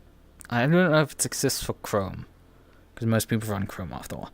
But simple tab groups is just awesome. I mean, I'm running here still Brave and have like the tab groups there, but like simple tab groups just. I can just... They're there. If I close the wrong window, I still have my tab groups. They don't disappear suddenly. I have to specifically close the tab group. If I close a window that I didn't intend to and close my windows in the wrong order, I don't lose anything. It's perfect. Oh, you asked me also on Discord, I've just realized. Yeah, I wasn't ever on Discord. Well, that's even worse. Oh, that's even worse because I don't get notifications when somebody sends a message request to me. I don't know what triggers a message request compared to a normal message. I guess just DMing someone you haven't messaged before. Because I have just like no settings in terms of like protection on Discord, loads of DMs. Because I don't give a shit. I mean, if a scammer contacts me, that's like an easier way for my friends to ban them. So I don't mind them. I just send them in roundabouts. It's like, usually I don't get to send them in roundabouts. It's like, I usually try to figure out how they're trying to scam me this time. And then just run with it. Alright. Okay. So. This is for using the Crypto Pro browser. I was using it for a long time. I have still been using it for a long time. God, how long have I been actually using Brave at this point? Like, I started using Brave when it was relatively new. So, like, it's probably approached... I mean, Brave is nearly a decade old, probably, at this point. So like I've been using it probably for 8 years? Is it 8 years at this point? The thing is, I swapped from Edge to Brave. I was swapped off Edge when it was still on its own rendering engine. When Edge wasn't a Chromium browser. When it had its own rendering engine. Because I ran throughout Windows XP and 7, I ran Internet Explorer. I'm that type of person that ran Internet Explorer back in the day. Kept my Internet Explorer at least up to date. One of the pain points when you install like XP, like around 2010 to like today, is the original Internet Explorer that ships with XP is just incapable of loading any web pages at all anymore. So you can't download the SP3 pack to get actually a better Internet Explorer, or download any browser to do this. It's like paid with XP. Yeah, I have a bit of experience. IE11. I used that. I used with 10 Edge, which is a bit funny because I was playing Battlefield 4 at the time relatively actively. When I switched to 10, it became the bit of an issue that because Battlefield 4 at the time still ran with, didn't have the in-game menu. Today it has an in-game server browser, like most games, but back in the day it ran similar to Battlefield 3. I think Battlefield 3 still has the system if they haven't taken the server down, but I think they have so far only taken down the servers for Bad Company. Battlefield 3 is still up. But yeah, Battlefield 3 and 4, you would open your browser and then select the server in there and launch the game from the browser. So you select your server, you press join, and then the browser launches your game. And this was achieved with Firefox and Chrome with a browser extension. Except that didn't work for Edge, because Edge didn't support normal browser extensions. It did work, I think, on Internet Explorer actually beforehand. So like, Edge became broken suddenly, and they had to invent a new way of protocolling into your game. New protocol way of. They probably just sent a message to your Origin client to launch the game. Probably how it actually worked. Right, so like that's. I mean, I remember the days of the fucking Google toolbar. Oh god, I was an actual user of the stupid Google toolbar. I mean, it did provide a website translation, Back in the day, you didn't just get this through your browsers, like, Google toolbar was actually useful for that. Especially when, I wasn't as good with English as I am today. Where English websites were actually an issue. Right. I mean, I should probably... The thing is, I will likely not tell... until the next race, I will likely not be in my rig again. Technically, I should use this time now to, practice for the next round of... V-Track. Probably a good idea. But we could also look briefly into pit skill. How long have I been live? Because I started my stream relatively late. Yeah, an hour 30, let's stay a bit longer. Remember Torch. I don't think I know what you're referring to in this case. Also, I have till later today for the submission of the to Kiriki Kilovolt. I mean, obviously it's less ideal if you comment later. She has 37 replies already on the thing, so the likelihood of me getting picked up at that point is slim, because she likely won't get to the end of all of them. Don't be an asshole if you submit. There was an entire thing relatively recently where Pippa was reviewing stuff, and people were a bit angry about the fact that their stuff wasn't shown, but she went in order from first come first, served first. So that's fair, but I mean, still just throw it in with the plushies and everything because it's cool and all. You know, I think I have a relatively cool setup, and it's like something that could be fun for other people to see. I'm definitely gonna place my ThinkPad down with. A Chromium browser with built-in torrent. Huh. Never heard of it. Genuinely never heard of it. Right, how is... Let's actually check the standings right now for this championship also. But also I was suggested to finally, you know, sign up to Pitskill before she makes the entire joint VC meme that was taken out of... God, what's this anime called?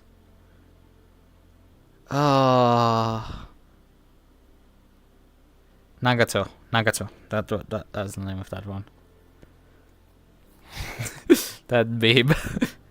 before she becomes Nagato to me. I should probably well, Pitskill.io is not loading for me. Well, the website's not loading for me is like the less used thing, because I've had this issue with SimGrid.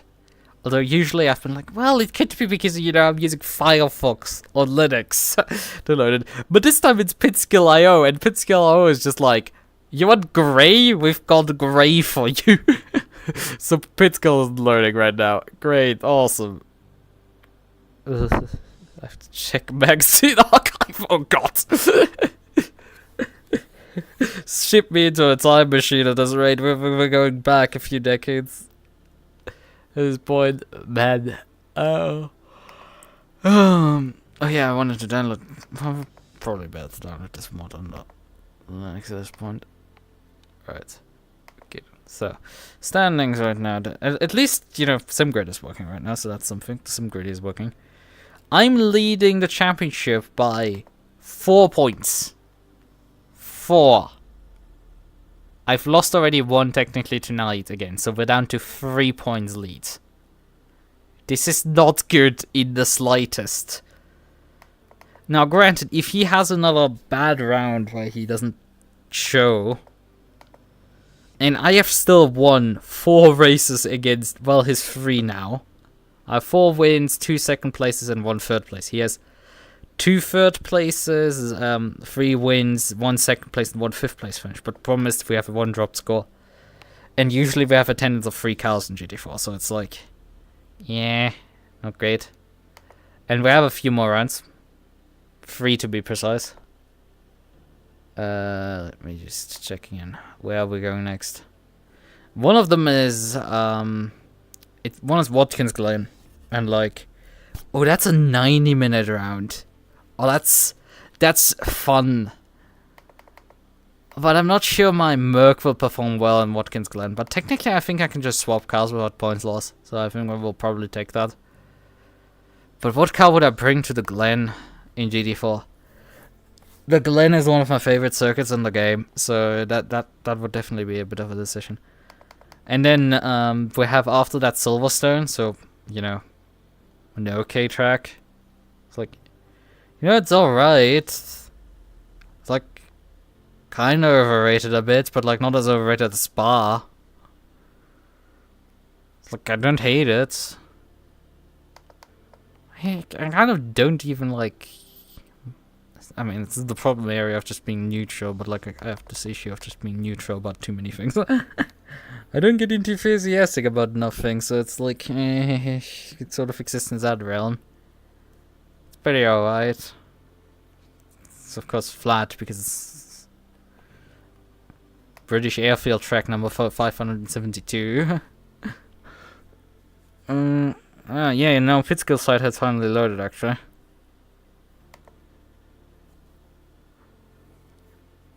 Oh, I need to sign into Steam. Well, that's something I haven't actually set up on my phone again. Come to think of it. Now that's a tad of an issue. Because I don't have 2-factor set up right now. It probably won't just let me in if I sign in normally. Would have to set up so many computability issues to cringe through. I do vividly remember, I don't know if I have the issue still laying around. I do vividly remember an issue of Computerbild Spiele that had reviews for sim racing wheels. And I would, as a child, pour through them for hours at a time, right? Never ended up obviously purchasing one. It's like, because Val didn't really have the fun. Kind of had the fun a bit, but like not quite. There was a bunch of different wheels offered, but like, that's relatively just interesting tidbit of that one. It's like, I don't know how old I was at that point. I do know it probably was the same issue from which I have actually my copy of World Racing 2. Because, well, they gave away free games, and like World Racing 2 was one of the titles that was like, left on, was put on as a complete free title on one of the discs. And I've obviously, I still have the disc, but I've also dumped the game because it was just an exe installer, so like, you could just copy it off the disk, and like, there was no copy protection. So yeah, that's why I have actually that game. Yeah.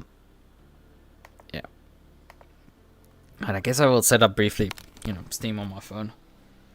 I have it actually laying on my desk, so I'll just grab my phone briefly.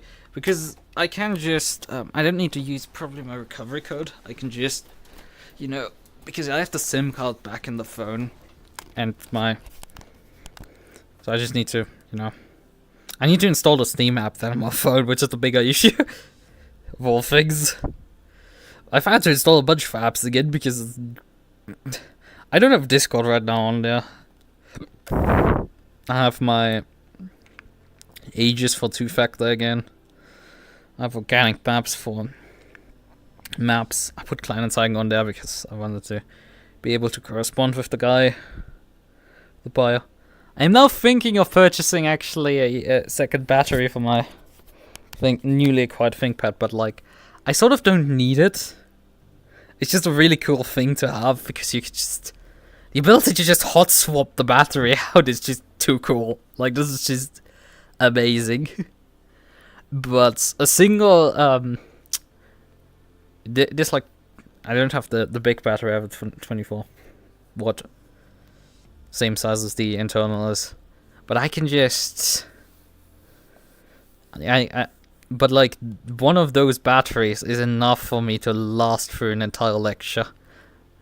Where my previous laptop would, last one lecture, but like, not really much more than that. But like, this thing lasts now 2 lectures without problem on a single battery, or the double battery charge. It's like, and it charges like so quickly. I after lunch I plugged it in briefly, and like it full charged. It didn't full charge, but like it charged the rear battery like to from 5% to like 50 or so percent in like a couple of minutes. And that was enough to last in the next lecture. It's like half an hour, just like the charge for 90 minutes. It's really good. Quite like it. Okay, right. I need to install Steam. Not stalling anymore. We're gonna go through the steps now. No. Some Google Play service. Oh, fucking stop. No, I'm not interested. No, don't link. Just leave me alone. I really enjoy not having to use. I really miss now having to not use Google Play Store and being able to use Aurora instead. It has disadvantages, like, for example, for some reason the Telegram app not being in Aurora Store.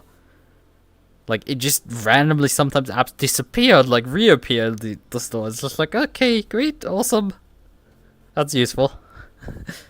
How do you know I mean, Telegram has like enough alternatives that you can just install it from one of the alternative versions of it. I think I ran for most of the time the FOSS version of it, which that was alright.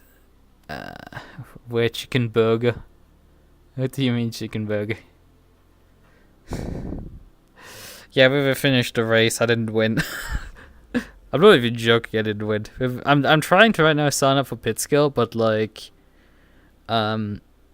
Pitskill asked me to sign in through Steam, and like my Steam is signed out in my browser, so I'm like, oh, that's great. I don't, because my phone had died obviously, so I need to now install Steam, set up Steam Authenticator on it. So that's what we're doing right now.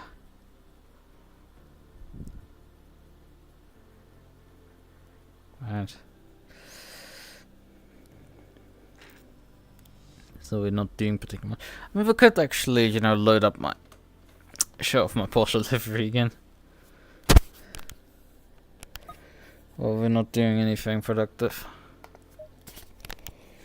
Oh yeah, we just open single player briefly. Here's the chicken burger. What do you mean with chicken burger? I have not promised a chicken burger. Could you come up with this? You're nearly worse than Luke. You know, a friendly American who comes around sometimes and just like says, starts rambling about the giant wasps and stuff like that. But yeah, he's not the funny Porsche.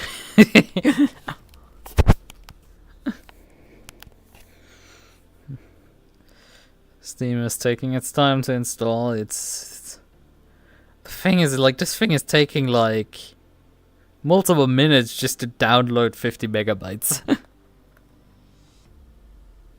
From Wi-Fi, by the way.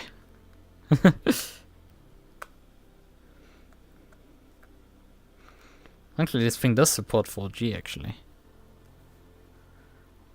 Luke got banned of GT7. Oh? What do you mean he got banned of GT7? I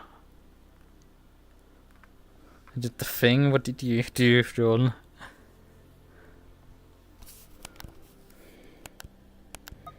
You genuinely mean our friendly, bit high on shrooms regularly guy is genuinely got banned of Gran Turismo 7? I didn't notice this happening. I mean, I do show up only in his stream from time to time. Whenever they like show up in my so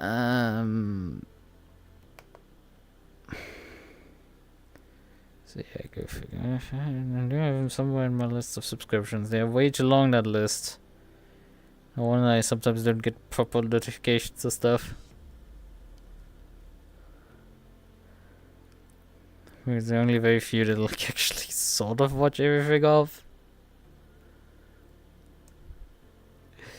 Right, he's at the very top and trainer Luke. Live streams. Driver swap team races, survive the mountain. Yeah, oh yeah, right, his last stream was like a month ago. But he hasn't been active streaming in like a while. He was very active like a bit ago. I guess like right when I wasn't catching up with him, he's stopped being active. And his last stream in GT7 is 3 months ago at this point. Huh. What do I see now? GT7 stream? He has an R-Factor 2 stream on a month ago realm. It was one of the two of the streams that I've watched of him where he was raging the mountain and green hell.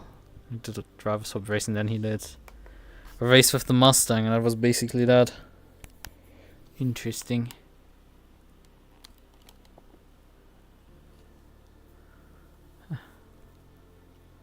Ouch. I did a thing. I'm in one of livery.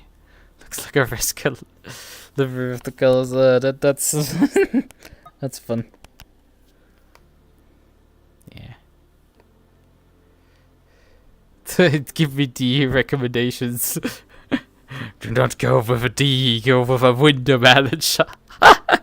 No, I've literally talked about it a few about half an hour ago, probably at this point, of just like, you know, setting up Hyperland over the weekend, and I'm still sort of just setting it up at this point, and I will probably set it up indefinitely. Like, there's people who get into the hobby of building well, der Eisenbahn it's called in German, but like model train sets, and they build their environment and stuff. And like, yes, they technically at some point finish building it, but like they probably will start rebuilding that or not. Am I still there? Huh, whatever. But yeah, people said they do build like model. Okay, I do have some connections to the model train community in some ways. Well, not really the community, but like, you know, the hobby. So yeah, that's a thing. And sort of running window managers and configuring things and running near them. This is stuff that people do who very much have the hobby of not working with this stuff, but actually just configuring it. So, yeah, there is reasons. By the way, the install is at 67.5%. God, this phone is awfully slow. But yeah, I mean, XFCE, you could try, but like, I mean, you're distropper effectively. You constantly just, I hear you constantly like, oh, I'm just trying this and trying that. Like, I don't even know what you run it on, what you actually, you know, use it and with. I know you install it probably. At least take a picture of the terminal at one point. But like, did you actually run anything on it?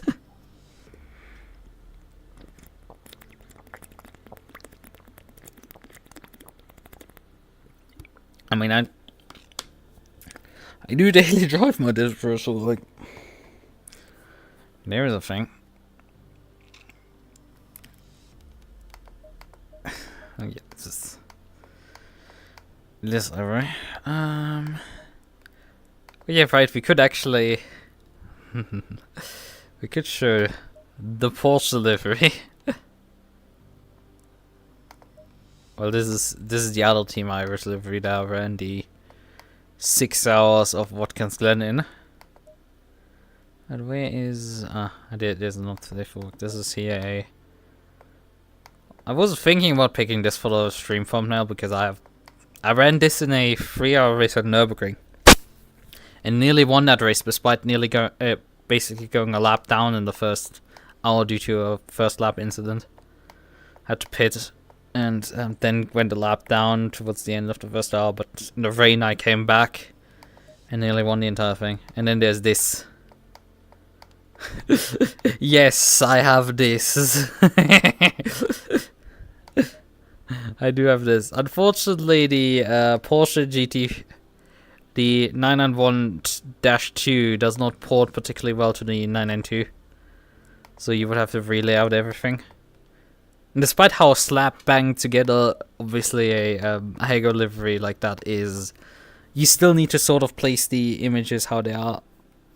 The textures you get are like usually not particularly high res. So to get the best out of them, you sort of have to like do some layouting work. And probably one of the cheapest layouted liveries is this thing. Like, I spend a bit of time on the texture and then just plastered it over the car, and then all I did was I think on some of the body panels I rotated the texture for that area, like I think doors and stuff I did that with. Oh yeah, my arms have been all the time over there. Just realized I need to fix that as well. Huh. Well, I guess there are other things. Okay, how's my phone still doing? Can you get finally done with the, you know, installing Steam app? And then just stops again, and it's like, huh. I guess we're doing that then.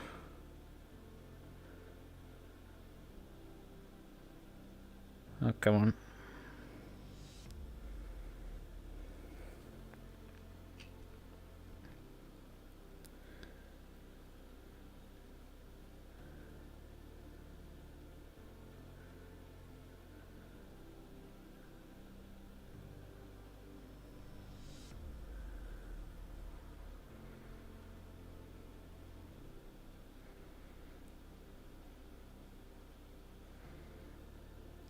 Fill this in. Sign in.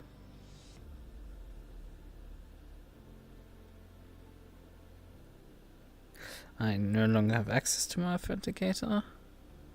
Move authenticator.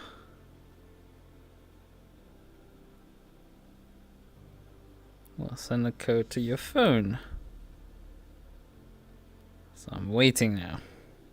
My phone may take a moment to receive it. Oh, it is. Thank you.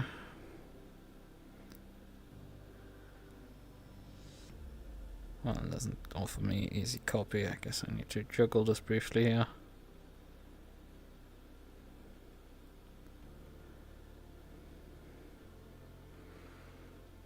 Was at least a relatively easy code.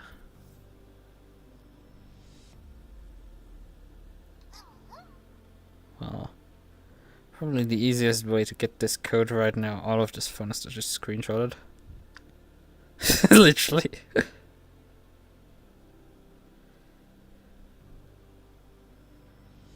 Just screenshot the code so I can retrieve it later. Because I do not trust this phone otherwise. I cannot copy it out of there. I didn't like just opening another app, closed Steam. Could you kindly reload? Oh god, I need to sign in again.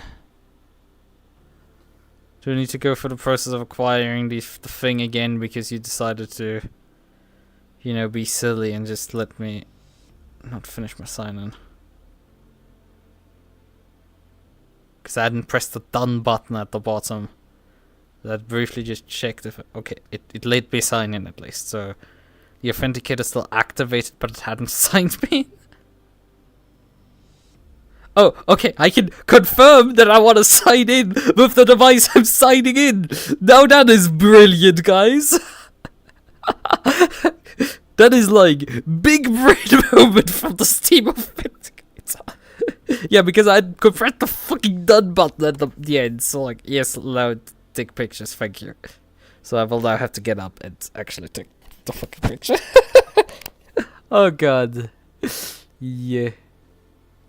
Was that Senko? What do you mean, what was that Senko? We have, oh yeah, my phone notification. That's what you mean. Yes, I have Senko's hum hum as my notification sound.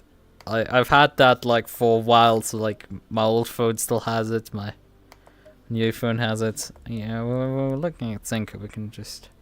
Where do I have my... the Lexus has one on it. We have obviously the Aston V8 with Senko livery. Look at him, isn't he the cutest? I will briefly sign it.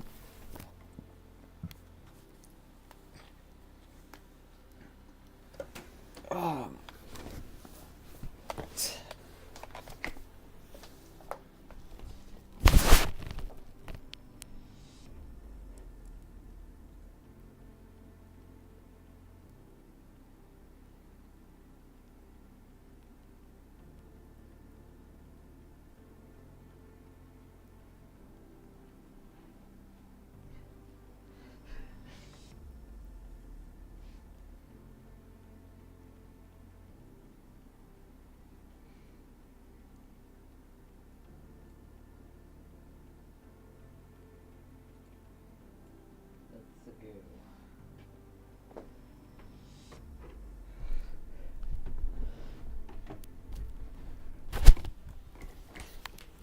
So, we have now signed into Bitscale.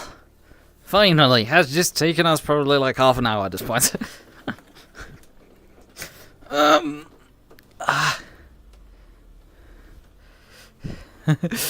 But I'm installing Belged. I mean, the packages you probably want when installing Belge is... You do need, obviously, the installer guide gives you like a lot of information that you need. You want Network Manager as your network manager. Like, literally the package called Network Manager. Because it's the best basically any DE you're gonna install will use Network Manager. Technically, systemd comes with systemd networked. I don't. I've actually used this on KDE at first to connect, and the thing is that I found out is like I was able to like install DLG, but like I couldn't play DLG because it would like say you're not connected. I'm like, but I am, and it was because the systemd network is just garbage. You use the arch install command, I see. Well, it gets... I don't know what the arch install command actually installs for you. Because I've always done it like raw. Just by hand, all the commands. It's not too... Like, it takes a bit, but like it's not the end of the words. Yeah. But like one of the important things is you need to set up a user. If the arch command doesn't do that for you. You need to set up a user, you need some sort of privilege escalation, sudo or duas. You need to add your user to the wheel group and then give the wheel group permission to, you know, do the to privilege escalate. Then do the you need to install obviously a text editor I've already mentioned if it doesn't ship somehow with one. Anything works, usually preferably Vim. Or Nano works as well. Or Nano. VI is... The thing is, you can install Arch without VI. I actually need to install the VI because I wanted to install Sudo so I can have power. So I can do... Because you need Sudo to do... because you need Sudo to build... Well, you can technically do it with duas, but like it's more complicated to build AOR packages. And because you need to build your AOR package manager still the manual way, the old-fashioned way, so you can then finally afterwards use a normal an AOR helper. So you just have to install that. So it's the easiest way to just install base devil, then just install, set up sudo, run that thing. Once you're done with sudo, get back, and then install the thing. Here's a bootloader. Oh, that's interesting. I've always used Grob as my bootloader. I've always used Grob as a bootloader, but yeah, I guess systemd can be used as a bootloader. That's also like the funniest part of like the entire install instructions. They're very precise about what you need to do. Mostly, it's like, I mean, the partitions does link you to a different article where they explain more about how to different layouts for partitioning, but like they do give still like an idea of what to do, but like you get towards the bottom of it, it's just like install a bootloader, and all they do is just point you at the bootloader article, and it's like there's this giant table of bootloaders, and you're just like, what do I do with that? And you just go and grub, and then like just it lists you like 3 commands to install the thing. It's like it's not hard. Like grub isn't like too hard to install and set up. It's just a couple commands. Right, where were we? Okay, alright, I want to study, I want to read pit skulls. This little thing. Let me put my phone on. Select the German mirrors, SDM, KDE, NVMe Open Drivers module, user account, root password. Create a normal LTS. A hardened kernel get installed. Additional packages selected. Yeah, it's just not sleep at all. Yeah, I mean, I didn't sleep particularly much last.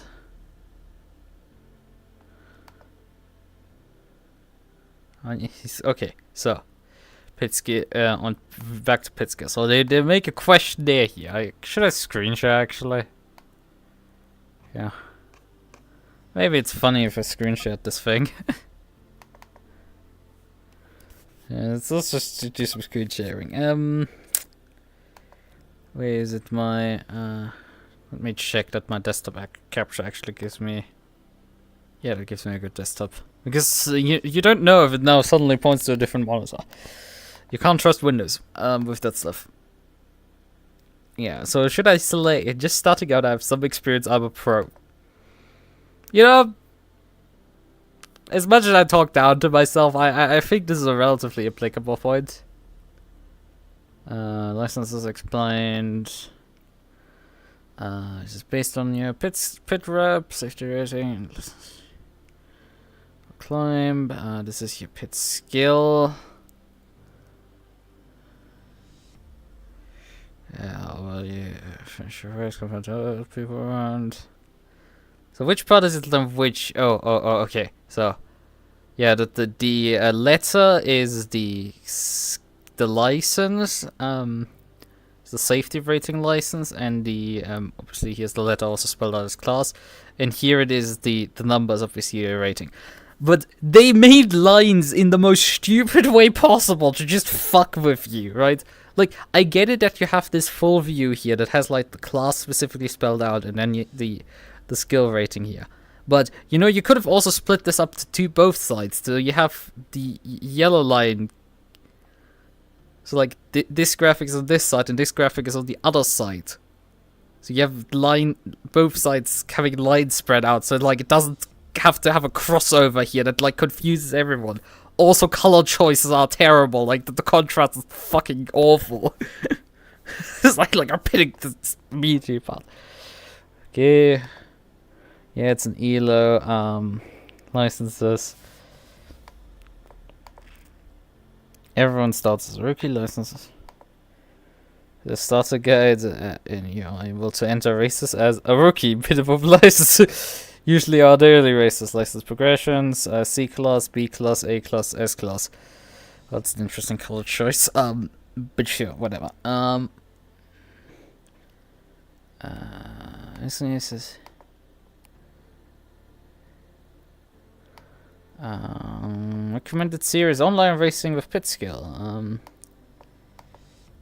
Familiar with sim racing and would suggest that once you've gotten out of rookie class. Okay, your trophy challenge and the special events endurance. Yes, that sounds actually halfway interesting. But what's it actually good to suggest? Track of the week hot laps. Track of the week is a great way to see. So Discord drinking. Link your Discord account. Okay, I guess we will do that, but I will probably stop the screen share at that point. Right, we will stop screen sharing for this, even though, like, you know, my Discord is account, because it's not that much of a, you know, pin secret, but like, hello pits. Oh, okay, it has just decided that I'm linked now. It's like I was scrolling through, you know, the confirmation here, and like, oh. Okay, can I have this as a PDF? Thank you. Oh, they do give. Okay, this gets better. Okay, I have to start screen sharing again. This gets way better. They have a fucking written sum. Oh my god, this is perfect. Oh, this is beautiful. Oh yeah, sir. Graphic design is my passion. Can wayland my way to happiness. Yeah. I did somehow actually install Xweld without even noticing when I set up my laptop again. But yeah. Right, so did he give us the full rules document, 17 pages? You know? And then give us fucking what choice? What's the hub-to-hub rule? I'm pretty sure it's for overtaking. The attacking car must be in front of the defending car before the braking, so the attacking car must be completely alongside the car. The attacking car's front wheel hub must be aligned with the alongside or in front of the defending car's rear wheel hub. Boy howdy, boy sure, I don't think this one, you know? Oh, they immediately answer that's correct, you know? It's like... When is overtaking forbidden during qualifying? Overtaking is always allowed during qualifying. There's no restrictions for overtaking during qualifying. Overtaking is forbidden during qualifying, while both cars are on a valid lap. Unless the driver in front lets the overtaking car through. Overtaking is only forbidden on outlaps. Well, we actually have to sort of check the rules at this point, because Where is this in this section? Ah, there's a qualifying session. Perfect. It is strictly forbidden by both cars unless...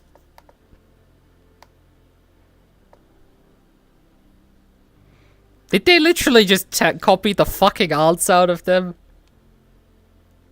Am I gaslighting myself? This is the same answer, isn't it?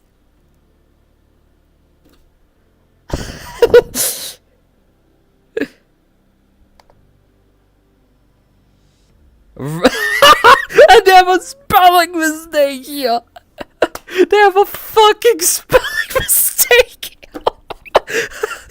That's right, rivals can overtake on outlaps and foul laps if the overtaking point is before the start of sector 3 so as not to impede the other drivers. This is a qualifying lap.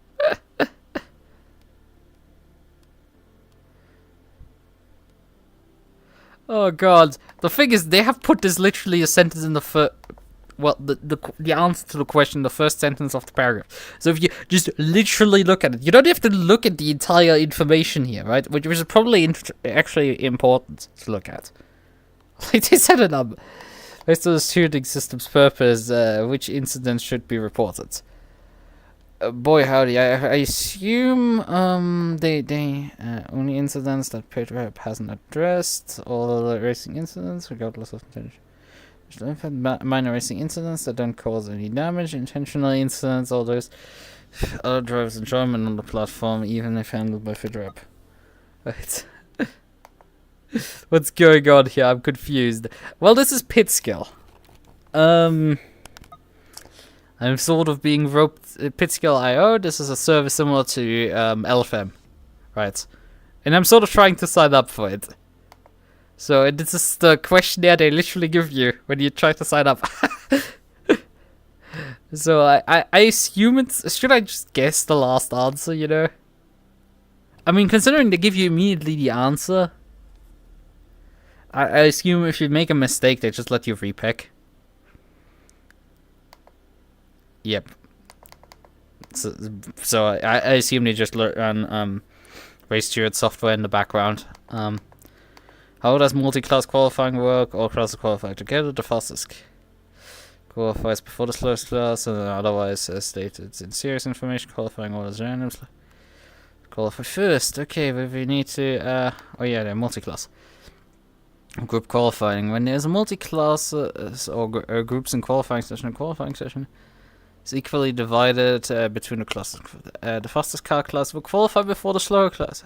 That's otherwise stated in the series info. I think that this case actually revoked. That's the sentence at least. The faster car class will qualify before the... Unless otherwise stated in series info. Yeah, okay, they literally copied it again.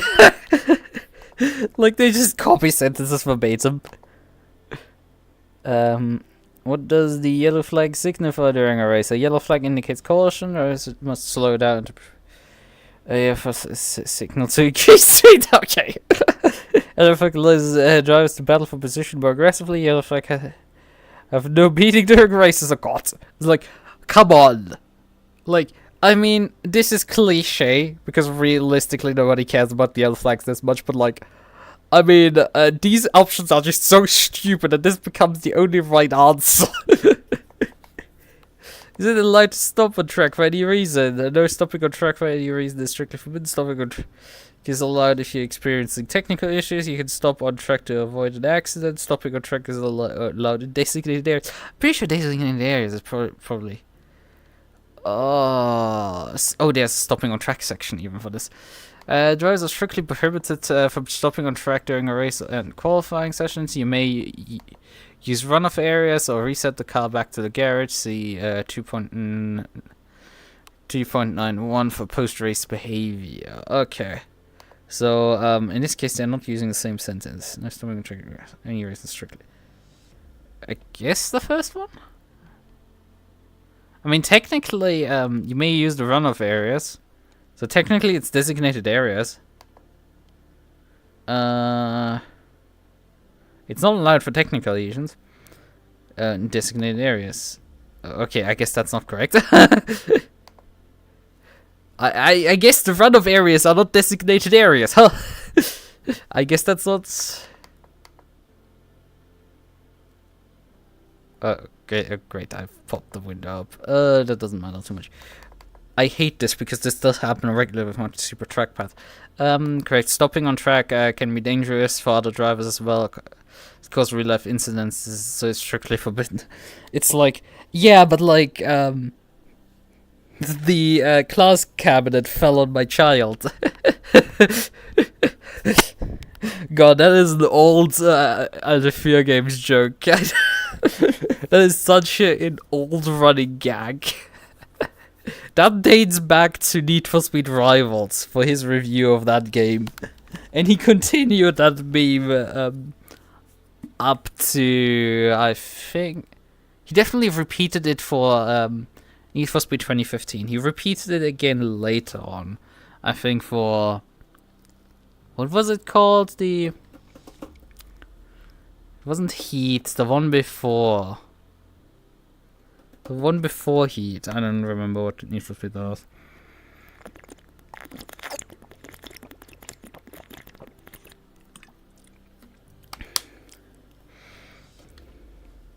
How should you use the in-game chat during non-live streamed events? There's no live streamed events. And use in-game chat to report incidents directly to stewards. In-game chat can be anything going ways. In non-live streamed events, you are allowed to use the in-game using disable in the settings, huh? I guess we need to check that because that's vaguely interesting. Well, there's some change locks. We were not caring too much about that. Guess there's the hub-to-hub rule that I just guessed. In-game chat, what is it? Well, we can probably check this. If you do not wish to see the chat in live streams, then you may turn it off via the in-game settings. Yes, that is correct. Race servers chat is not for communicating purposes during live streamed races. It's only for use by stewards and race control. It is better to be clear during qualifying and race. You will be made aware if a race is live streamed beforehand. Okay, this is a bit weirdly worded. Sentences, I don't know. Please use Discord for any chatter during a race or qualifying session. In-game chat should be turned on for races with live streaming. Failure to adhere to warnings from race control result for 5 penalty per chat message. At least they're reasonable, right? Like, I felt like rule books were like, you write in the in-game chat during the race and it's like a drive-through penalty. But obviously, even if somebody writes in the in-game chat, no one applies a drive-through penalty for this shit. So, like, it's more like, yeah, you shouldn't do this, but we won't drive-through penalize you if you accidentally type into the in-game chat, right? If you continue to spam the in-game chat, we will probably kick you anyway, so it's like, you know, that's fine. I mean, there's no way to report the incident. Yep. Let's race. Perfect. Rules accepted. So what do we have here of interesting things? If, you know, the website loads at some decade.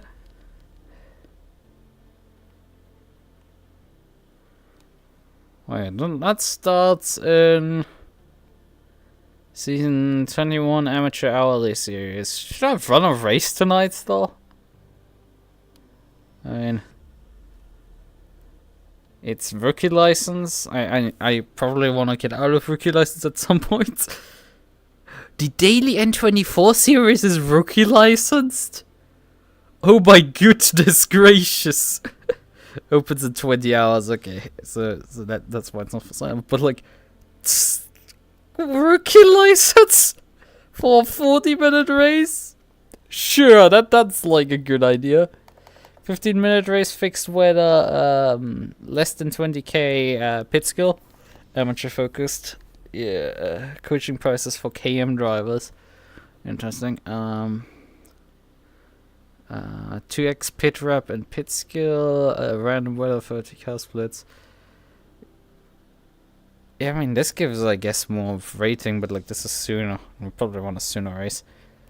It's oh yeah, this is a 2x 15-minute race. That's why this is just a 15-minute race. It's less than 2k, which we probably are. I mean, we're we did have we got 11 messages. Yeah, the thing is, apparently I had, you know, the account already with them because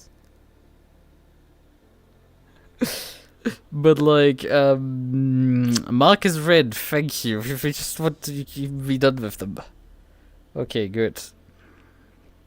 Now let's register briefly for this, I guess. Or maybe I should have pressed view instead of register. Let me just exit this again.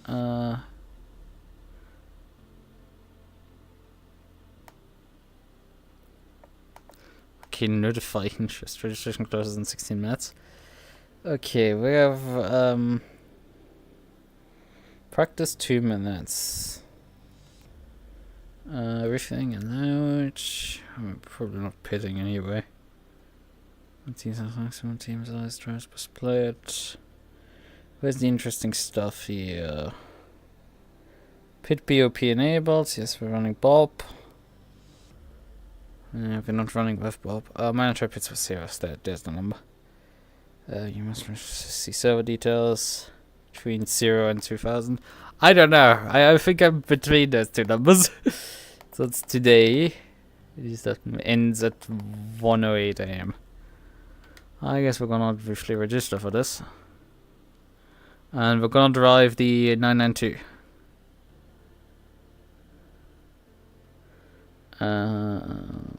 I guess we're gonna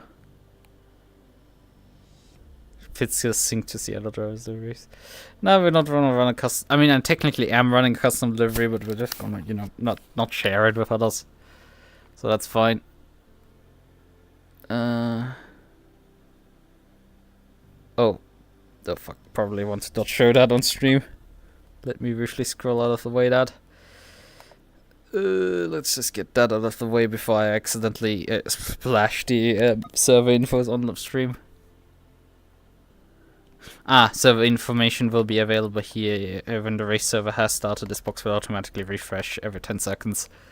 I see how that works. I thought it was gonna display this information in 10 seconds, so it's like, oh boy, that would be terrible. Launch on-demand practice server. No, we're not interested in that. We wanna just practice on our own. Payback punkte. That was the title. I forgot what the title was. Oh boy. Oh yeah, we're racing at Paul Ricard, so I think I made a terrible decision signing up for fucking Porsche. Oh boy, that's not gonna end well for me, is it? After all, it's the Porsche. We could run this one for a more sensible delivery, but we're running the white. God. It's probably GT4 anyway, so we're gonna fine. I'm gonna find for pit skill like a practice server that they have running. I mean, they say it's launched on demand, but like I'm gonna ask them for the rookie dash.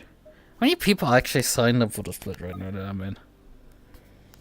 Is this gonna actually run, or am I like now gaslighting myself at this point to do an event that like it won't happen?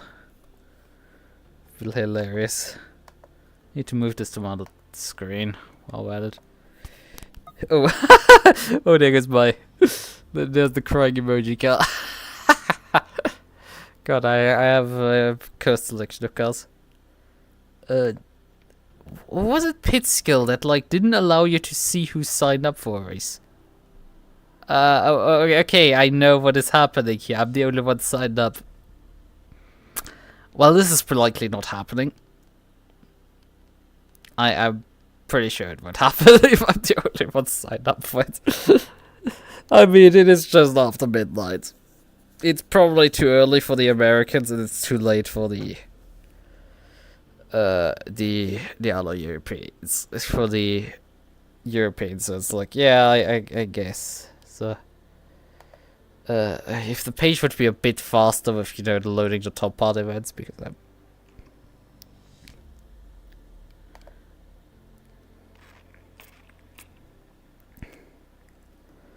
It is genuinely very slow as well. Could you finally load the loading events here? Because I want to see the other one to see if there are more people signing up for it. Because then I would be interested in just cancelling my sign up for that one and just signing up for the other one.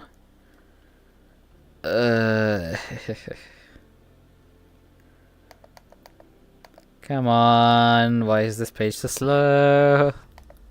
I mean, it's still better than fucking LFM. Begging hard right now. Building EA. I'm using Power now actually as my AUR helper on my newest install. I've decided to use Power. I literally ran the other day into a bunch of Arch users on my campus, so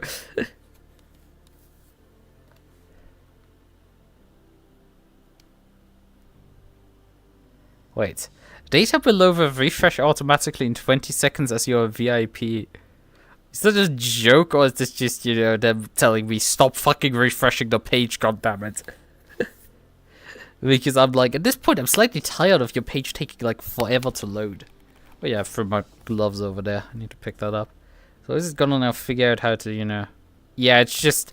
It's a 30-second countdown into fucking thin air. It's like, bruh... I know there are other events. I signed up for one, and I'm pretty sure I don't know what's gonna fucking drive with me there. So it's like, could I politely be allowed to, you know, without signing out of it, check if the other one has people, so I can just evaluate, you know, if I want to do this any further. God, even the loading of the page again is like taking forever. I mean, it has previously gone like, at least the page is sort of more responsive than LFM, but it's still like, how do you guys build like web pages this garbage? How? Like, what is the tech debt on these? What sort of cursed fucking JavaScript monstrosity is running in the background of these? It's not good, I'm pretty sure. It's definitely cursed.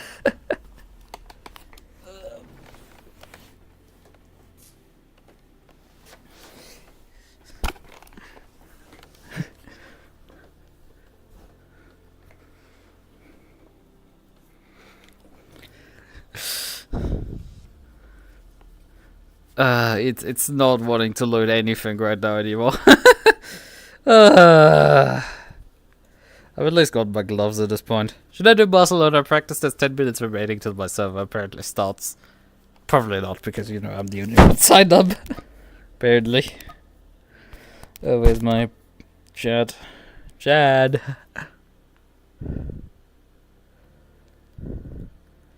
Win KDE? Win 11 KDE theme.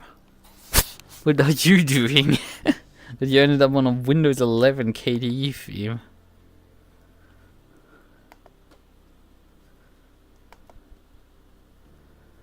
I think I have an idea. Maybe it's not liking that I have an ad blocker running, because it has has found a few things to block on the page. I mean, I can't find ads either, even after unblocking them, so I don't know what it found, but like apparently nothing that broke the page. Like, is this... okay, I can still view my upcoming events, but like it's still like infinitely loading on that one as well. Gosh, I love how things just... Subscribe to calendar? Oh! Oh, that is really cool. Above not working, try the manual method. Manual, copy the link below and subscribe to it in your calendar app, and it'll give you a link that links to your driver ID, pitskillevents.ics. That is cool. That is really cool because you can just hook that up into. It's similar to how I can put my all my university lectures into my calendar on Thunderbird or on my phone, and you can do this with this. This is really cool, and they just offer that for free. It's like, that's nice. I really like that. I really like that. I thought that fucking page doesn't load, but you know, at least they have something. Maybe in the calendar file it includes, you know, they have a fuel calculator, and then they have the PitSync livery sharing. Which I guess I could upload my livery, but like, nah, we're not doing that. I don't want to get in trouble when somebody Google translates the fucking. The thing is, the featured series does load. It's just the upcoming series right now just refuses to load at this point. Maybe the solution right now is we're gonna do a. What is this key combination for F5? How can I do a forced reload? So it's Shift F5 to clear cache and everything. Yeah, we're now on a grey screen because, gosh, they have a lot of JavaScript libraries they're using. But it's tapping back in. It's starting to, you know, load. It is taking its time, to say the least.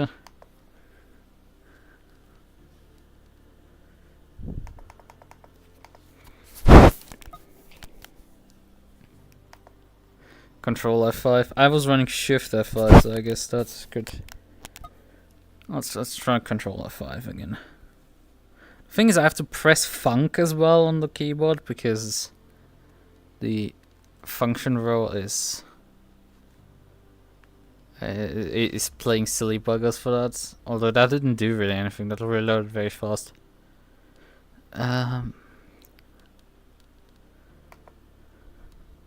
But yeah, view page doesn't work. It just infinitely loads. I mean, I guess when the server doesn't launch, we at least can, you know, then go, okay, it didn't load. So I guess we're gonna then can check then the next event out. Or I will just grab my laptop and see if I can load the page with my laptop instead. Because apparently just asking one browser to load a page is just a bit too much. I mean, my phone will probably kill itself if it's confronted with this. Oh boy.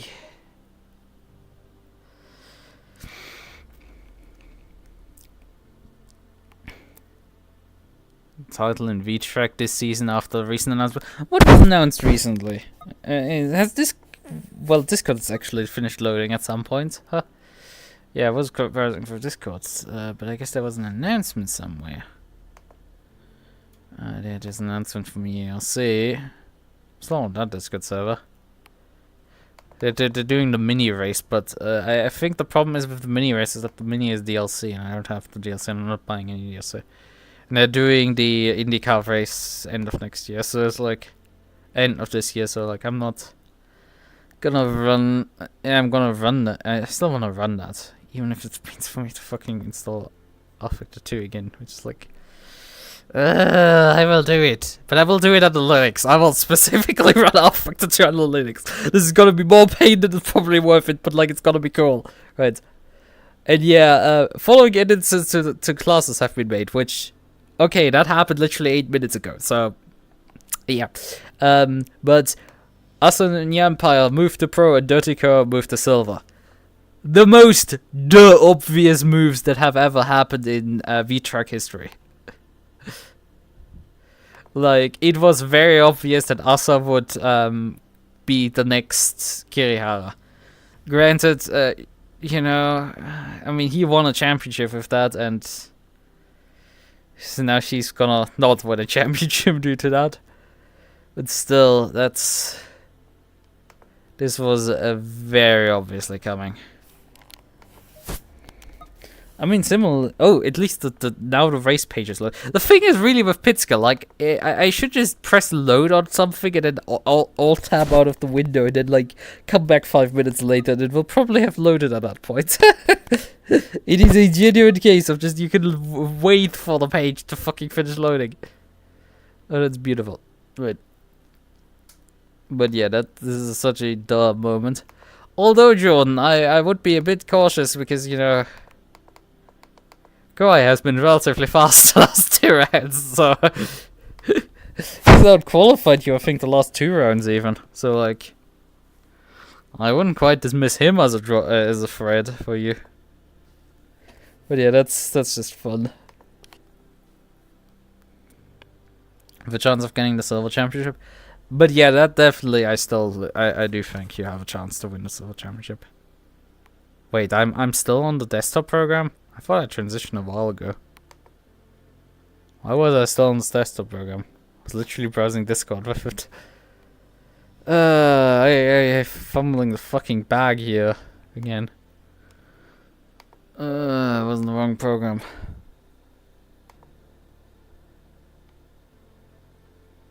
I do have a point advantage. So the points have been recalculated, I assume, with them retroactively moved, probably, right?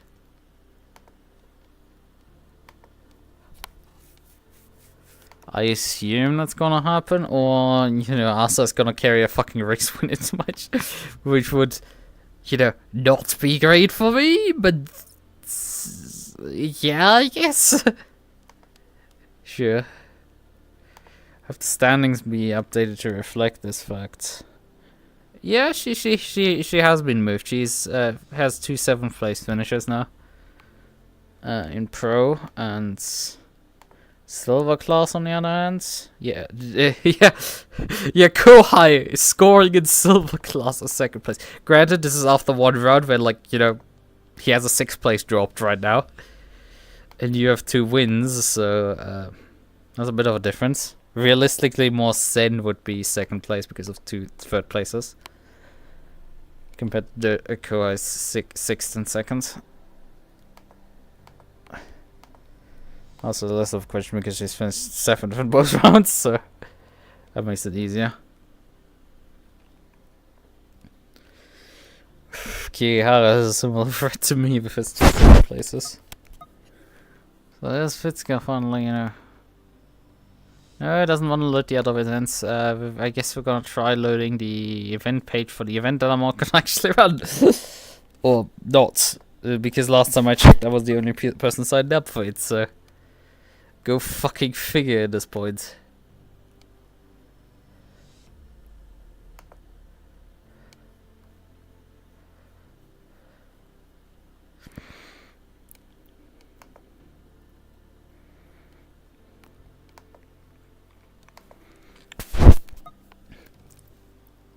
There's a minute remaining, Pitskill.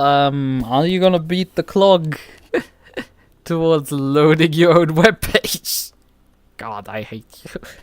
I genuinely do hate Pitskill, but yeah, I should probably share also this image of me, like, on the train ride home, pinging the pinging 999 to see well, if I'm connected to it. Apparently I was, but my ping went as high as 8 seconds. Yes, 8,000 milliseconds ping.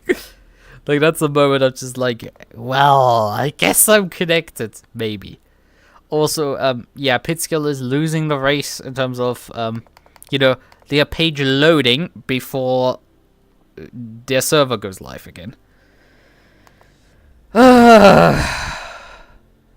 You have one job, and that is to work. And, like, apparently, that is, like, asking a bit too much. Hey, Asa. I assume you've seen the recent news of you being promoted to pro. That's what we talked about just now. While I'm waiting for, you know, the Pitskill site to load, or my... Oh, I guess I can join race now. Would you kindly load the page? I've been waiting this entire time patiently for this stupid website to load, but like it's just not. It's sitting on the spinning icon. Why is this site so fucking garbage?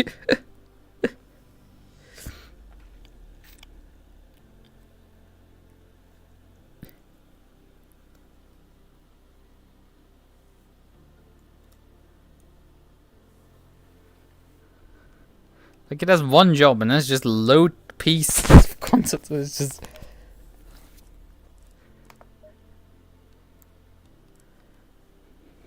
I guess we can just guess where, you know, our server pops up, because if we get a server, then, you know, shouldn't be too difficult to figure out where it is. It doesn't seem to be there. Pit skill time trial of the week. Oh, pre-qualifying, BitsBob, time trial,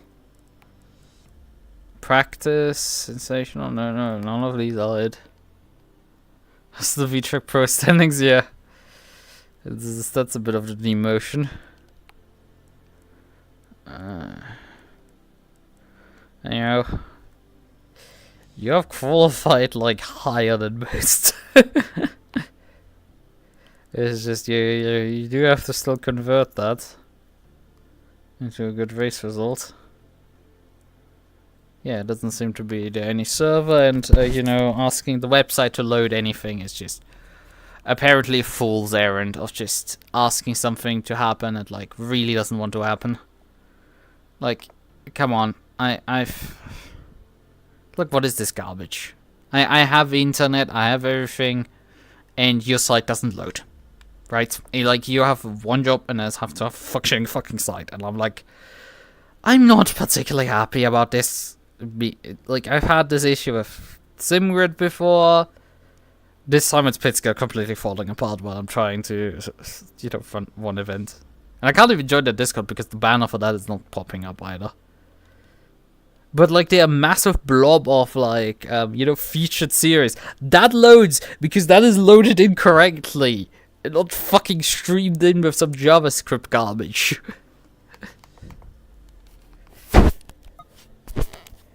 Gosh, I hate fucking JavaScript people.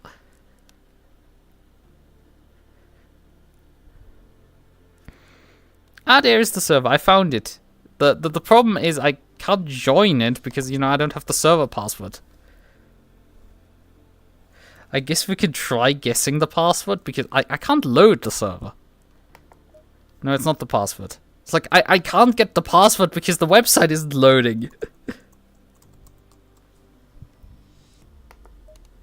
Like, come on, guys. Just make a fucking website that loads content. For fuck's sakes. Come on. Gonna miss my first race because, you know, websites loading content hard. How long do I have actually for qualifying right now? 8 minutes. That's probably the server about to switch into Qualy. And the website just doesn't load. Why are you developers so fucking... Ah, I have a serious bone to pick for people.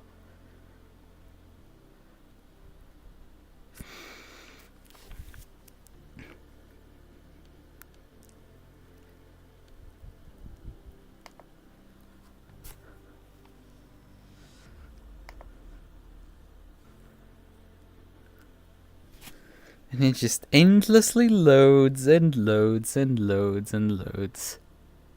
Wait, could it be that, like, their stuff gets, like, blocked by my... Hold on. Do I have a bunch of garbage that, like, gets blocked by my... what is it called? Pi-hole?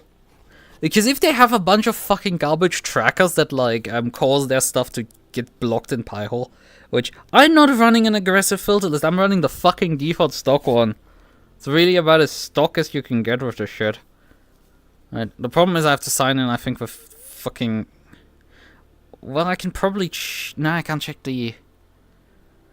How do I do this now quickly?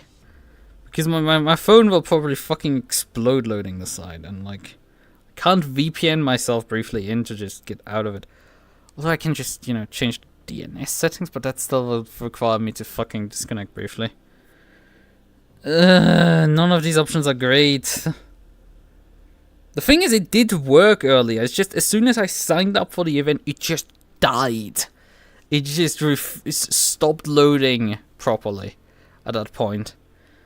I assume it very much is just really bad coding that, like, if you run a fucking Pi-hole that, like...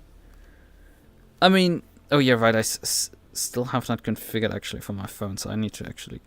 Oh, now, it finally loaded! It just took a solid couple minutes on this page till it finally just fucking kicked into life. Finally! For God's sakes, you fucking retards.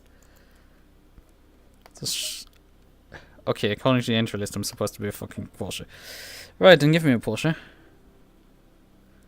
Okay, can I get more Porsche, please? What the fuck was this shit show in general? This is like... I'm really not fucking liking this. Their website not loading is on the list of just no.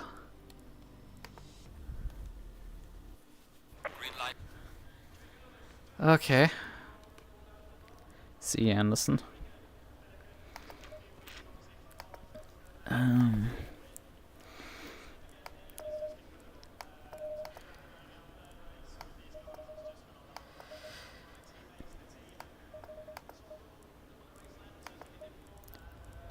So, TC2, turn off that.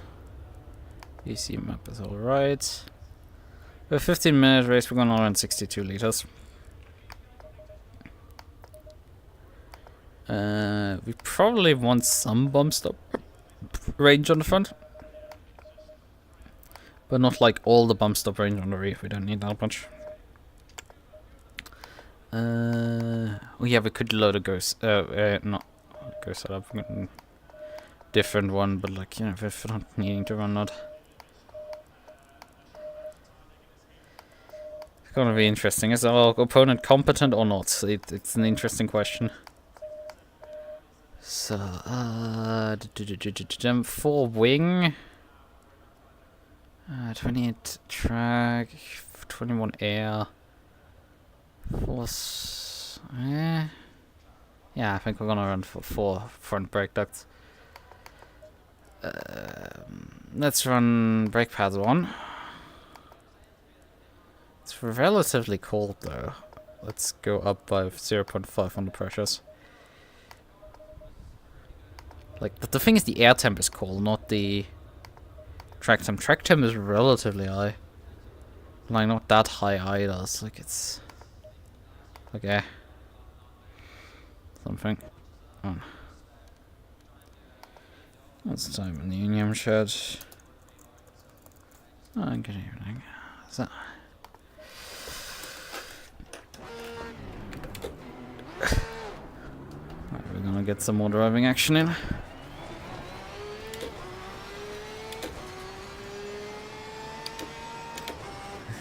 For some reason I tried to downshift there. The main question is the car gonna survive the corner at the end of the straightaway? That's the only question really on this track. This is similar to Spa. Is it gonna survive a Rouge, right?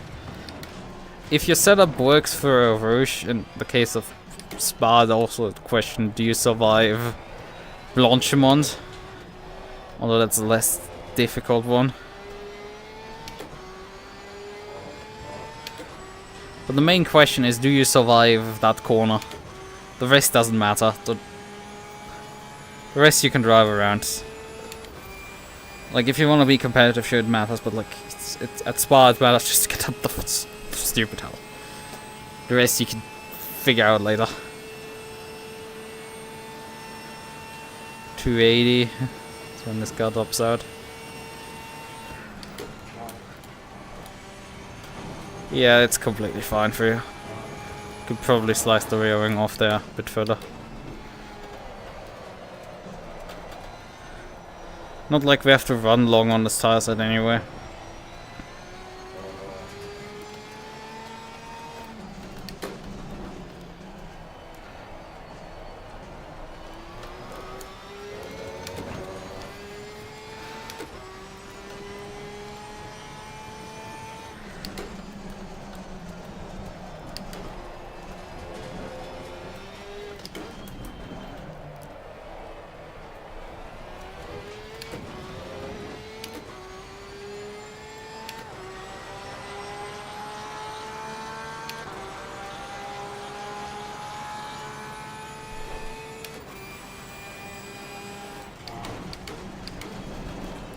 We're not gonna I was gonna say we're not gonna validate the lab, but like, you know, at least we can get a reference time for how fast we're going.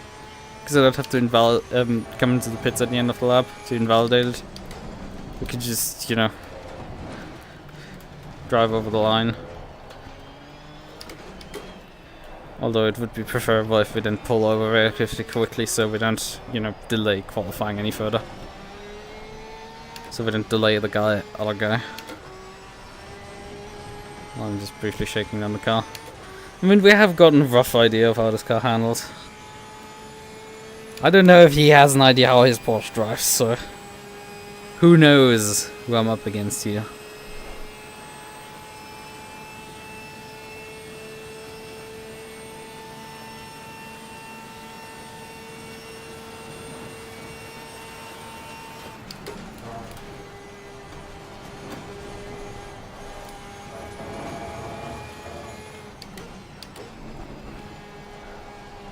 Only 2 cars. I mean, I'm surprised that there was even a second one, but I'm more surprised the server launched with 2 cars only. That's the biggest surprise kind of for me, but like, again, consider it is nearly 1 AM. And the audience is probably majority European, so the problem is it's too early for the Americans. The Americans would come online in about an hour or 2. More like 2 hours. Well, the Europeans are already long in bed. Like, European high time is long over, effectively.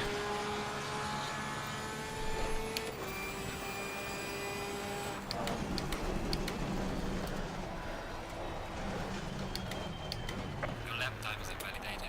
Please try to stay on it. Yeah, I don't care. Thank you for the advice, but I don't care. Right, short formation. How high did my tire pressures go? Yeah, they were alright. Couldn't nail my tire pressures. Oh, I do have a J. Lopez Pulse Ricard setup actually for my Porsche. Could have loaded that instead. No, we just hacked something together briefly. And then 2. Paul. And then 01. Save. So, let's see how it ends. Yeah, it's only a 15-minute race as well, so like, we're not running long. It's, you know, it is what it is. It's short, quick, dirty race. Let's see how it goes.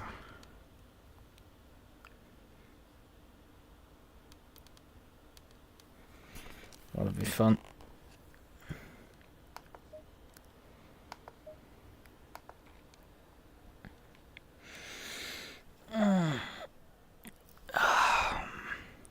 Let's grab some more water.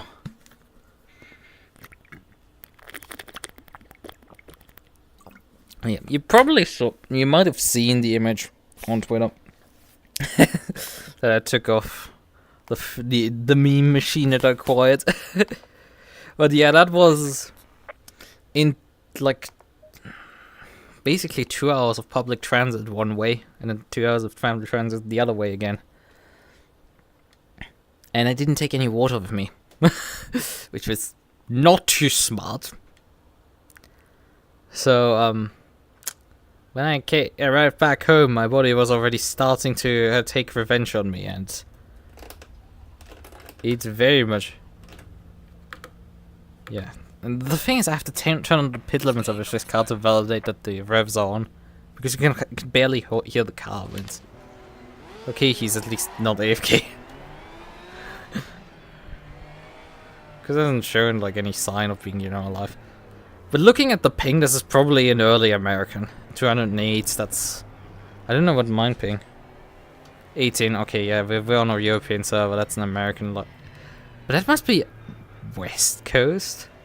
Like, it's not East Coast, this is West Coast.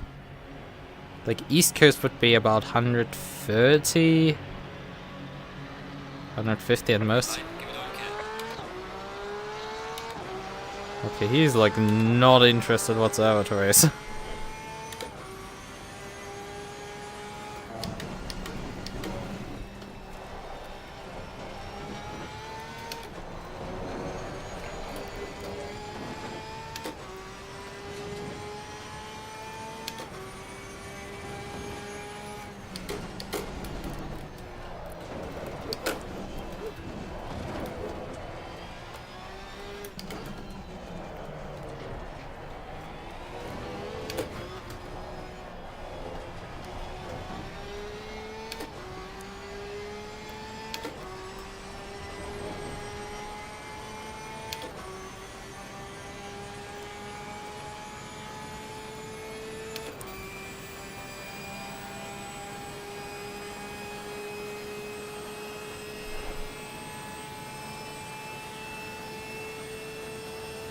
He's not running me really down. When the Ferraris on... The thing is, in real life, the Ferraris are relatively fast, especially on the Nordschleife. Those things have a lot of straight line speed, but like... In Sim, they aren't really that fast. Although he made up really a lot of ground there. In those corners, between the high-speed corner in here. Oh, I invalidated there. From a Twitch, so... I shouldn't completely dismiss him. He made up a lot of ground there in the front two corners, so... I think this guy is sandbagging against me. This might be a closer fight than we expected here. Or I'm just, you know, shooting myself in the foot again, like... That's not unlikely.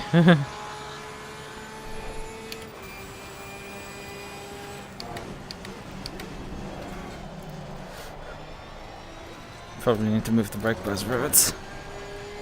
Wee! Playing with track limits there.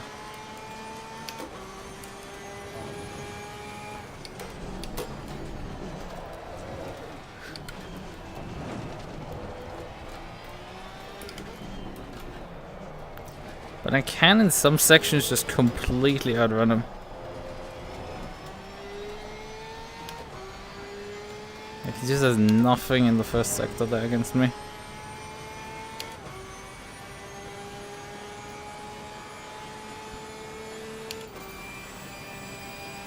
He's not quite as fast for the final corner because I still have PTSD from gosh, who knows how long ago at this point. Yeah, 2022 December. Me with Rookie Monsters. And the Coach Dave series.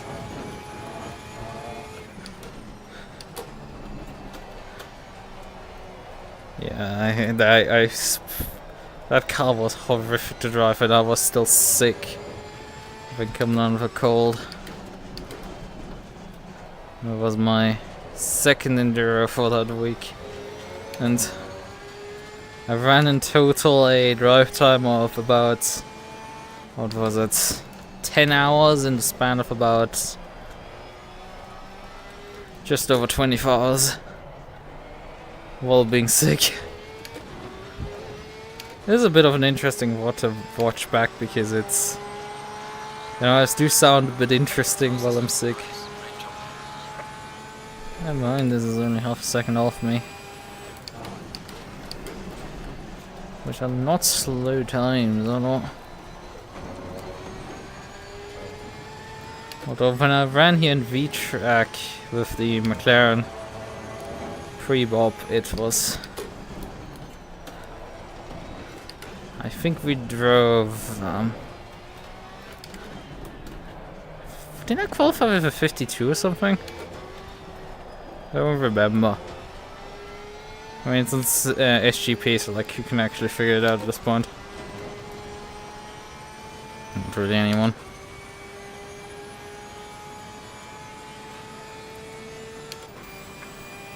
The race. I mean, it is tight and unexpected because he is keeping up with me, and both of us are not slow in any stretch of the imagination. He's lapping 55s, I'm pushing into the high 54s, or trying at least.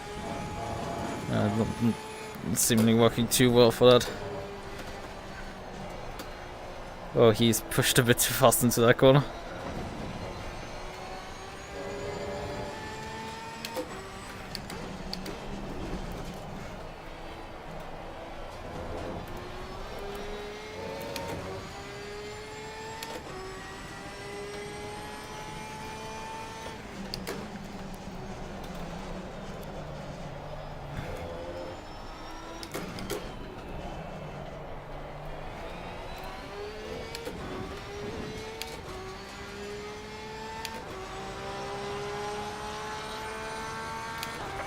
Just sub 54. And then again, only half a second faster than him.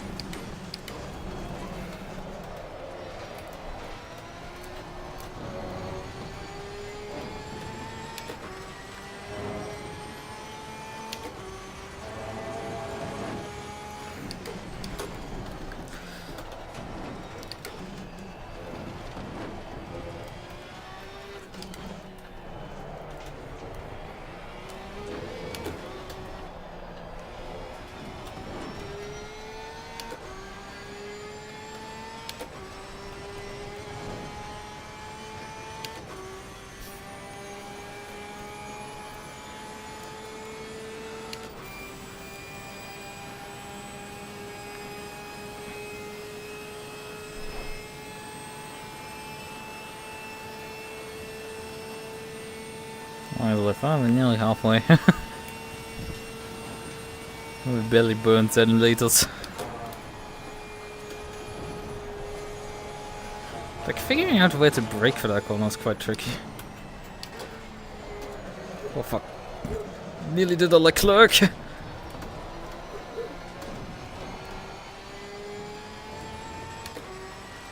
Even got lap invalidated, so I slid out that far. Definitely not track limit warning.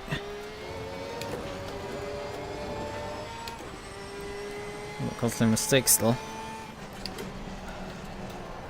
We're halfway through. Keep it up.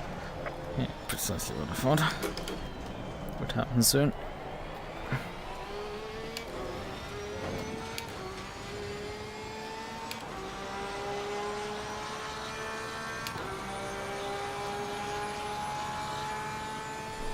Yeah, full second actually gained on him. Well up.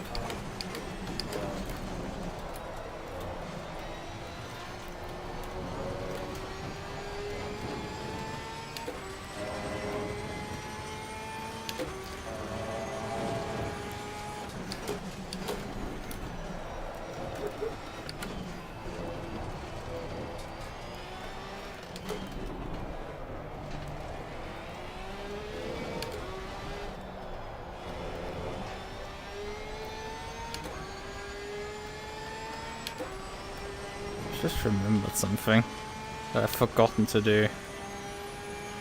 Oh no.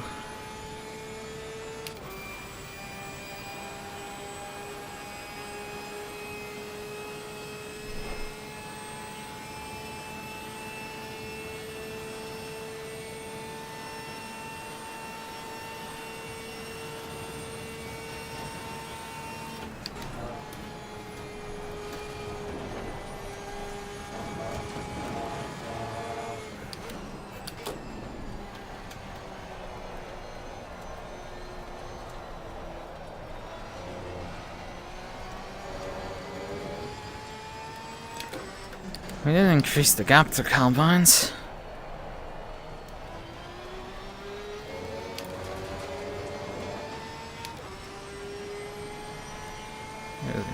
Right, very likely a massive mistake.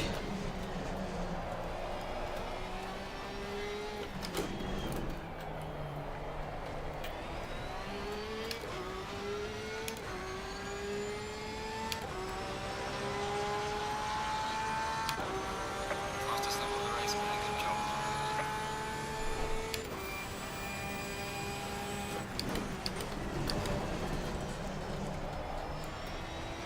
I'm missing the apexes for turn 1. I'm overcooking it a bit.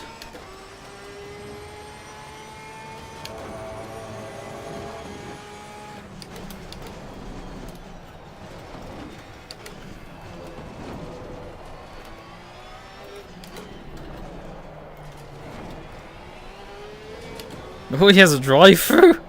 It's a 15-minute race! How did you get a drive-through in a 15-minute race? Well, within 10 minutes of a 15-minute race. I know this is Paul Ricard, but like...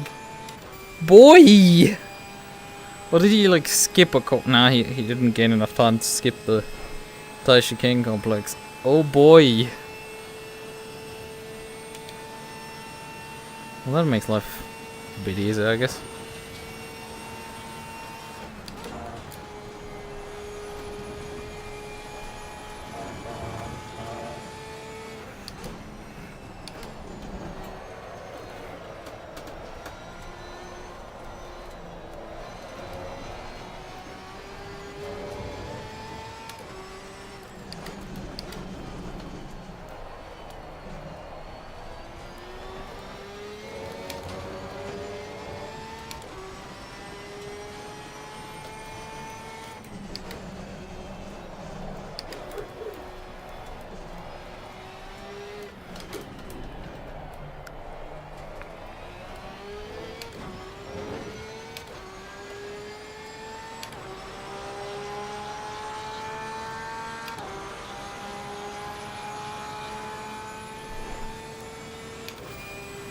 Okay, he's in the pits now. Surface driver. Oh, come on. I'm also losing a bit of my focus.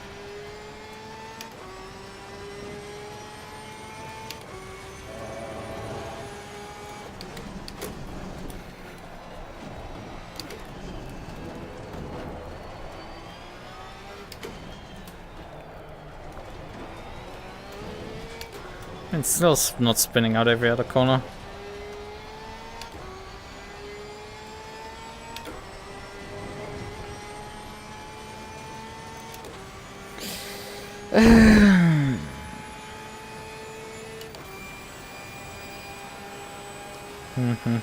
Now I'm gonna resolve that issue. I'm gonna resolve doing that. I need a smaller pin downstairs again.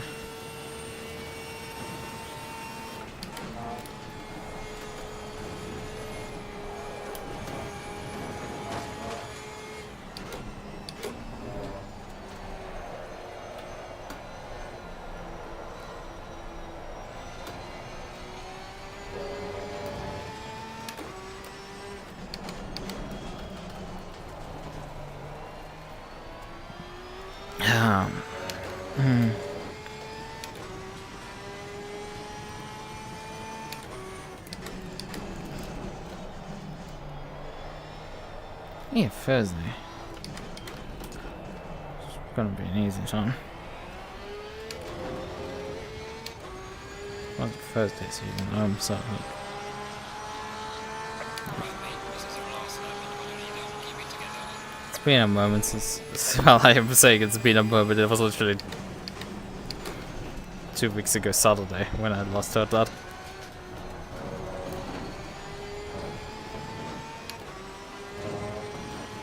Okay, that was apparently inbound still.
I got a bad exit there. Just slid it over the front axle there.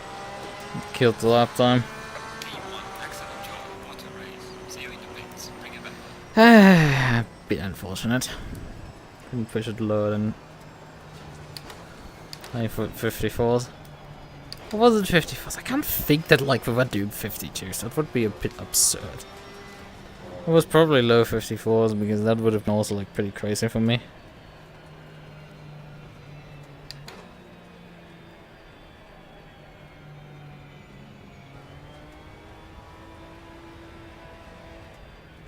Still didn't finish it. Yeah, right, because it's now just unfortunate.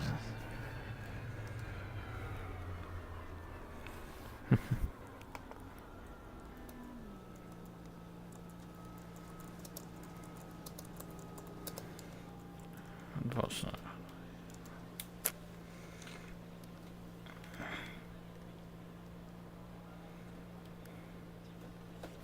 Okay, he couldn't even respond because the server's already shut down again. Oh, whatever. So we've completed the first pit skill race that we did. Will help us getting towards out of rookie. And that's all I'm gonna run for tonight. That's a good time to call it. It's 1 AM now. I've been live for a good. No, let me pull out my stuff here. How long have I been live now? Just over 3 hours. I think this is now a good time to call it. Boop the silly goober over there.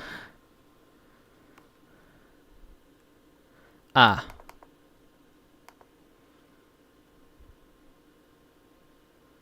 Okay, warning, unranked event. This event is designed for really for fun. It does not have any official rankings or sanctions today. Please ensure you understand this before you're participating. For specific rules, information is before participating. Yeah, great, awesome. I wanted to check if the other one, you know, if the page... now it loads! Suddenly, as soon as I'm not signed up for anything, it loads now.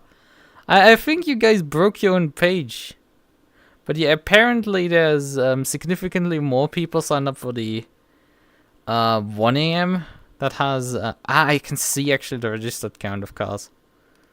But unfortunately, you know, this thing here cannot register anymore. It's running, obviously. But there were 6 people signed up for this. I should have just waited for that one. Because, you know, that would have been actually sanctioned and everything. It's fucking unfortunate that I decided to run the designated rookie series because it was sooner than the other one. But the other one, Double Dash series, would have actually allowed me to run actually run probably official. I don't know, we shall see. We shall see when we run next time. I was saying also if I'm gonna run races tomorrow, if I'm running from Linux. It would be funny. Would require me to run without a dashboard on the right, but like I can run without that. Technically speaking. Practically speaking, probably don't want to. Right.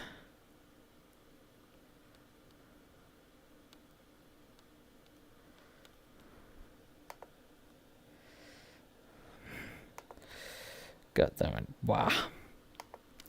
Right. Okay then. I think it is time to call it a night.